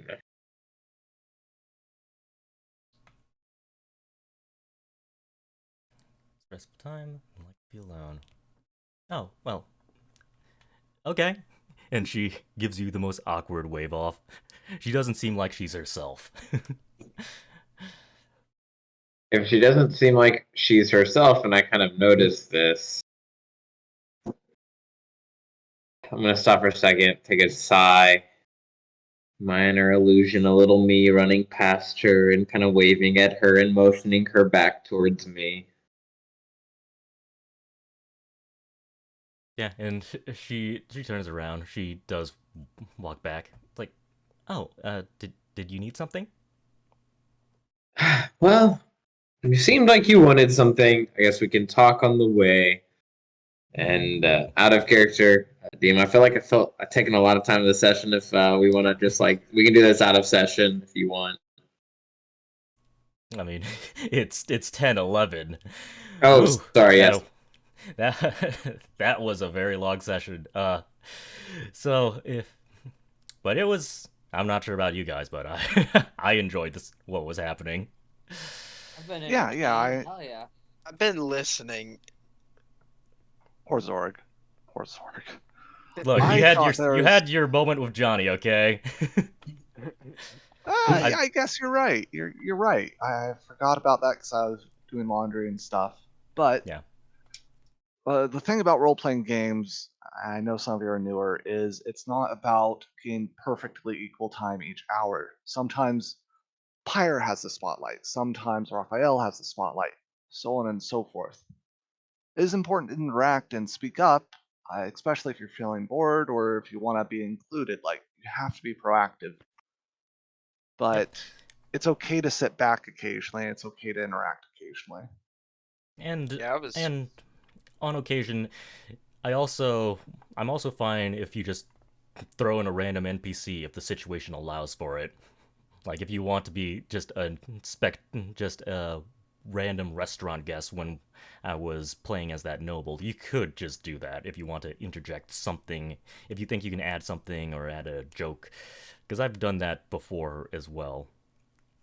I did hard dodge that interaction with a hillbilly. Yes. You're like, hey, this would be a great role-playing opportunity. I'm like, nope. Nope, I didn't say that. I knew that Pyre does not want to speak with the commoners. So I mentioned, yeah, you're probably not going to want to speak with a hillbilly. I wouldn't say he's even against commoners. He's against people who are riffraff, people Yeah. who don't stand out. In other words, he's a terrible snob. Oh, absolutely, absolutely. He understands their usefulness, but Monica, he still can't get through his thick skull that she's not riffraff. Go fetch the clerics, Monica. That's your job. One day he'll realize Monica's probably smarter than he is. It's gonna blow his mind. I mean, that's a problem that Pyre's father also has as well. It's part of the sexism that is inherited from the father as well. Oh, Yeah, boy. yeah. I have plenty of things I planned. did not plan this, but oh boy, am I leaning into it. Oh yeah, it's Rafayel, so much fun. I loved how you introduced your character. You didn't explain why you were doing things, and now we got to see one of the many reasons why you're such a liar. Thank you. I was definitely taken surprise last session. I was like, oh yeah, I'll just do this quick little thing that I was thinking of, and it's like DM took me for a ride, and I loved it. And then this session brought it all together, and so it was a lot of fun for sure. Sorry if I took up a ton of time this session, guys, but I had a ton of fun. It's okay. I hope he gives you inspiration for that. Oh yeah. Yes? Yes. You might as well get inspiration if you don't have it, because I notoriously forget about it. But oh yes, I thought pretty long and hard about what actual Raphael was going to say, because I knew what his backstory was going to be, and I also knew what he was going to say to you, especially based off of your description of him. You see the guy as the most heroic person, even though you also look at him with a bit of mocking contempt. So, make him the hero, the inspirational type of hero. Yeah, no, it was fun trying to come up with a kind of a little different styled backstory and getting to kind of play it out a little bit. It's been fun, and hope to dive into it more and learn more about it, because there's still more mystery involved. I gotta figure out what this triple brand is that I got.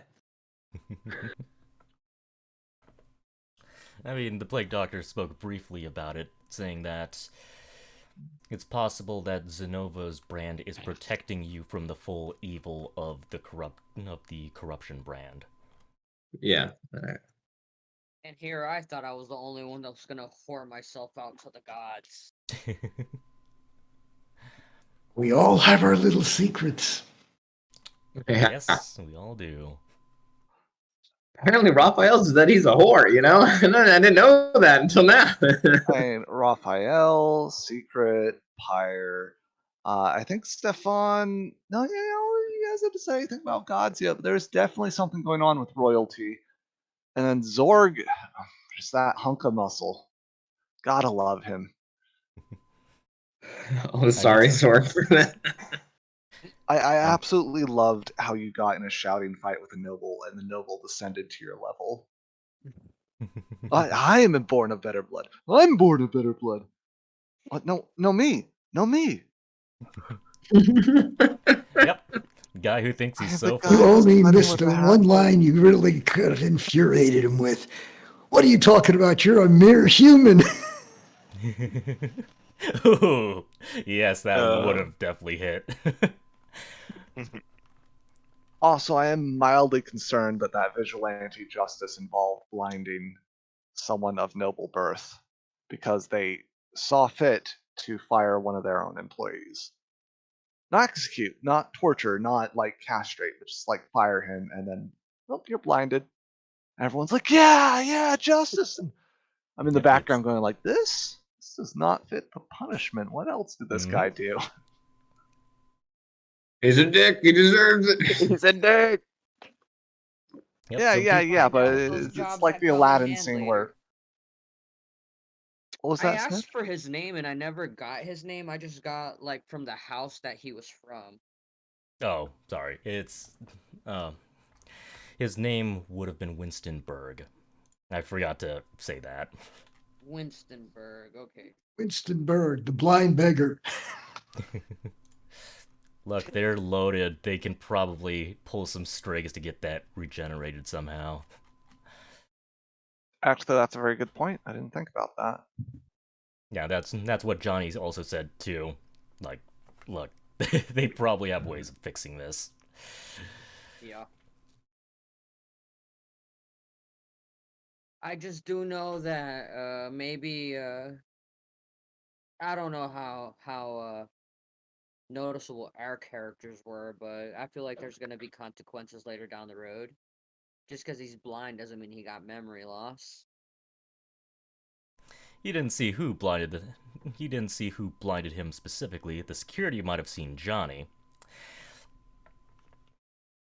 But Ash, Guilty they by definitely association. didn't see you, and I was giving them gold pieces at the time. Yeah, but guilty by association. I mean, like, Yep. we're at his bar. We're at his bar. Yeah, I was just trying to compensate him, dude. You know, I wasn't trying to start nothing. Yeah, but like, as an orc with a general, like, it was ridiculous. It was over the top. I absolutely agreed with and loved every decision. It was a beautiful scene. Now, had you just gone like, "Oh, I'm sorry, I'll leave," and just like left and not interacted at all, that would have been super boring. You did the heroic thing. You did the role player murder hobo. Let's bring justice to this restaurant, and I absolutely loved it. It was fun. It was a good time. Yep. Did Stefan get to do much this session? Not a whole lot, but that happens. Things balance out, just like role play, combat, explore. It all balances out. It makes the game fun. See, it wasn't a bad session. I was Definitely a good enjoying session. listening to Raphael and the Inquisition. Yes. I was shitting my pants, to And be honest. Stefan I had would no clue what to warn do. Raphael Just listening and that doing my own thing. he should watch it because there is somebody who has the life and death over him at this point, at least until this contract is filled out. And I will inform you in advance if you go into a place that is going to have a much deadlier inquisition, because this is Surkava. Surkava does grant mercy to Yeah, to people with brands, but if you go to Lumen, the god of light, their inquisition is a lot more witch hunty. Good to know. Mm-hmm. Do not go to Soluna, and if you do end up in Soluna, keep your situation under wraps. So what you're telling me is to go straight up to that house. And cause a ton of mayhem. We're starting the war early, boys. You got my back, boys? We've known you for 2 seconds. I'm doing it! Oh It's my time to gosh! Cause of World War III, an orc with an axe. You have my bow. So I really had no authority in that situation, but I love that I got to be the voice of the trial. I mean, That was if that was it fun. went, yeah, it was fun. If it went far enough to where it seemed like you were actually making the decision, then I definitely would have put my foot down with the NPCs, saying, "All right, buddy, you don't have jurisdiction here. You're a demigod, but still, he's a demigod of Surkava of this church." Yeah. Why do you think Pyre Yep. didn't kill him immediately? Yep. Also, Yep. he's useful. yeah. There's a couple of places that Raphael could have a problem, like in Zermont. Zermont, is it?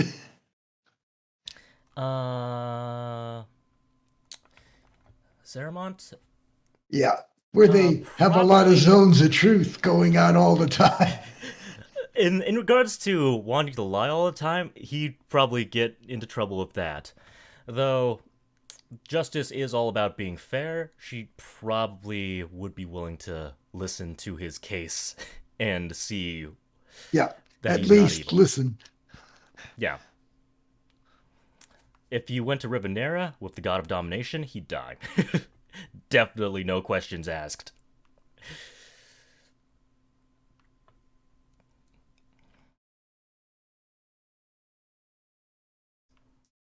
Alright, guys.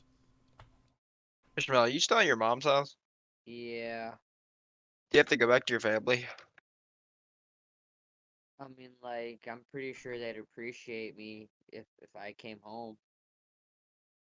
Why, what's up? Are we gonna meet up and do gang shit? Yeah, you already know, bro. I wake Jeff up and he'll slap me upside the head and tell me, bro, I got work in the morning. Oh, yeah. Hey, thank you fuck. for running. Like they said, I didn't do much this game, but I enjoyed listening to a lot of the role play. It's fun. Yeah. Even if I didn't get to play too much of it. Good game. Enjoyed it.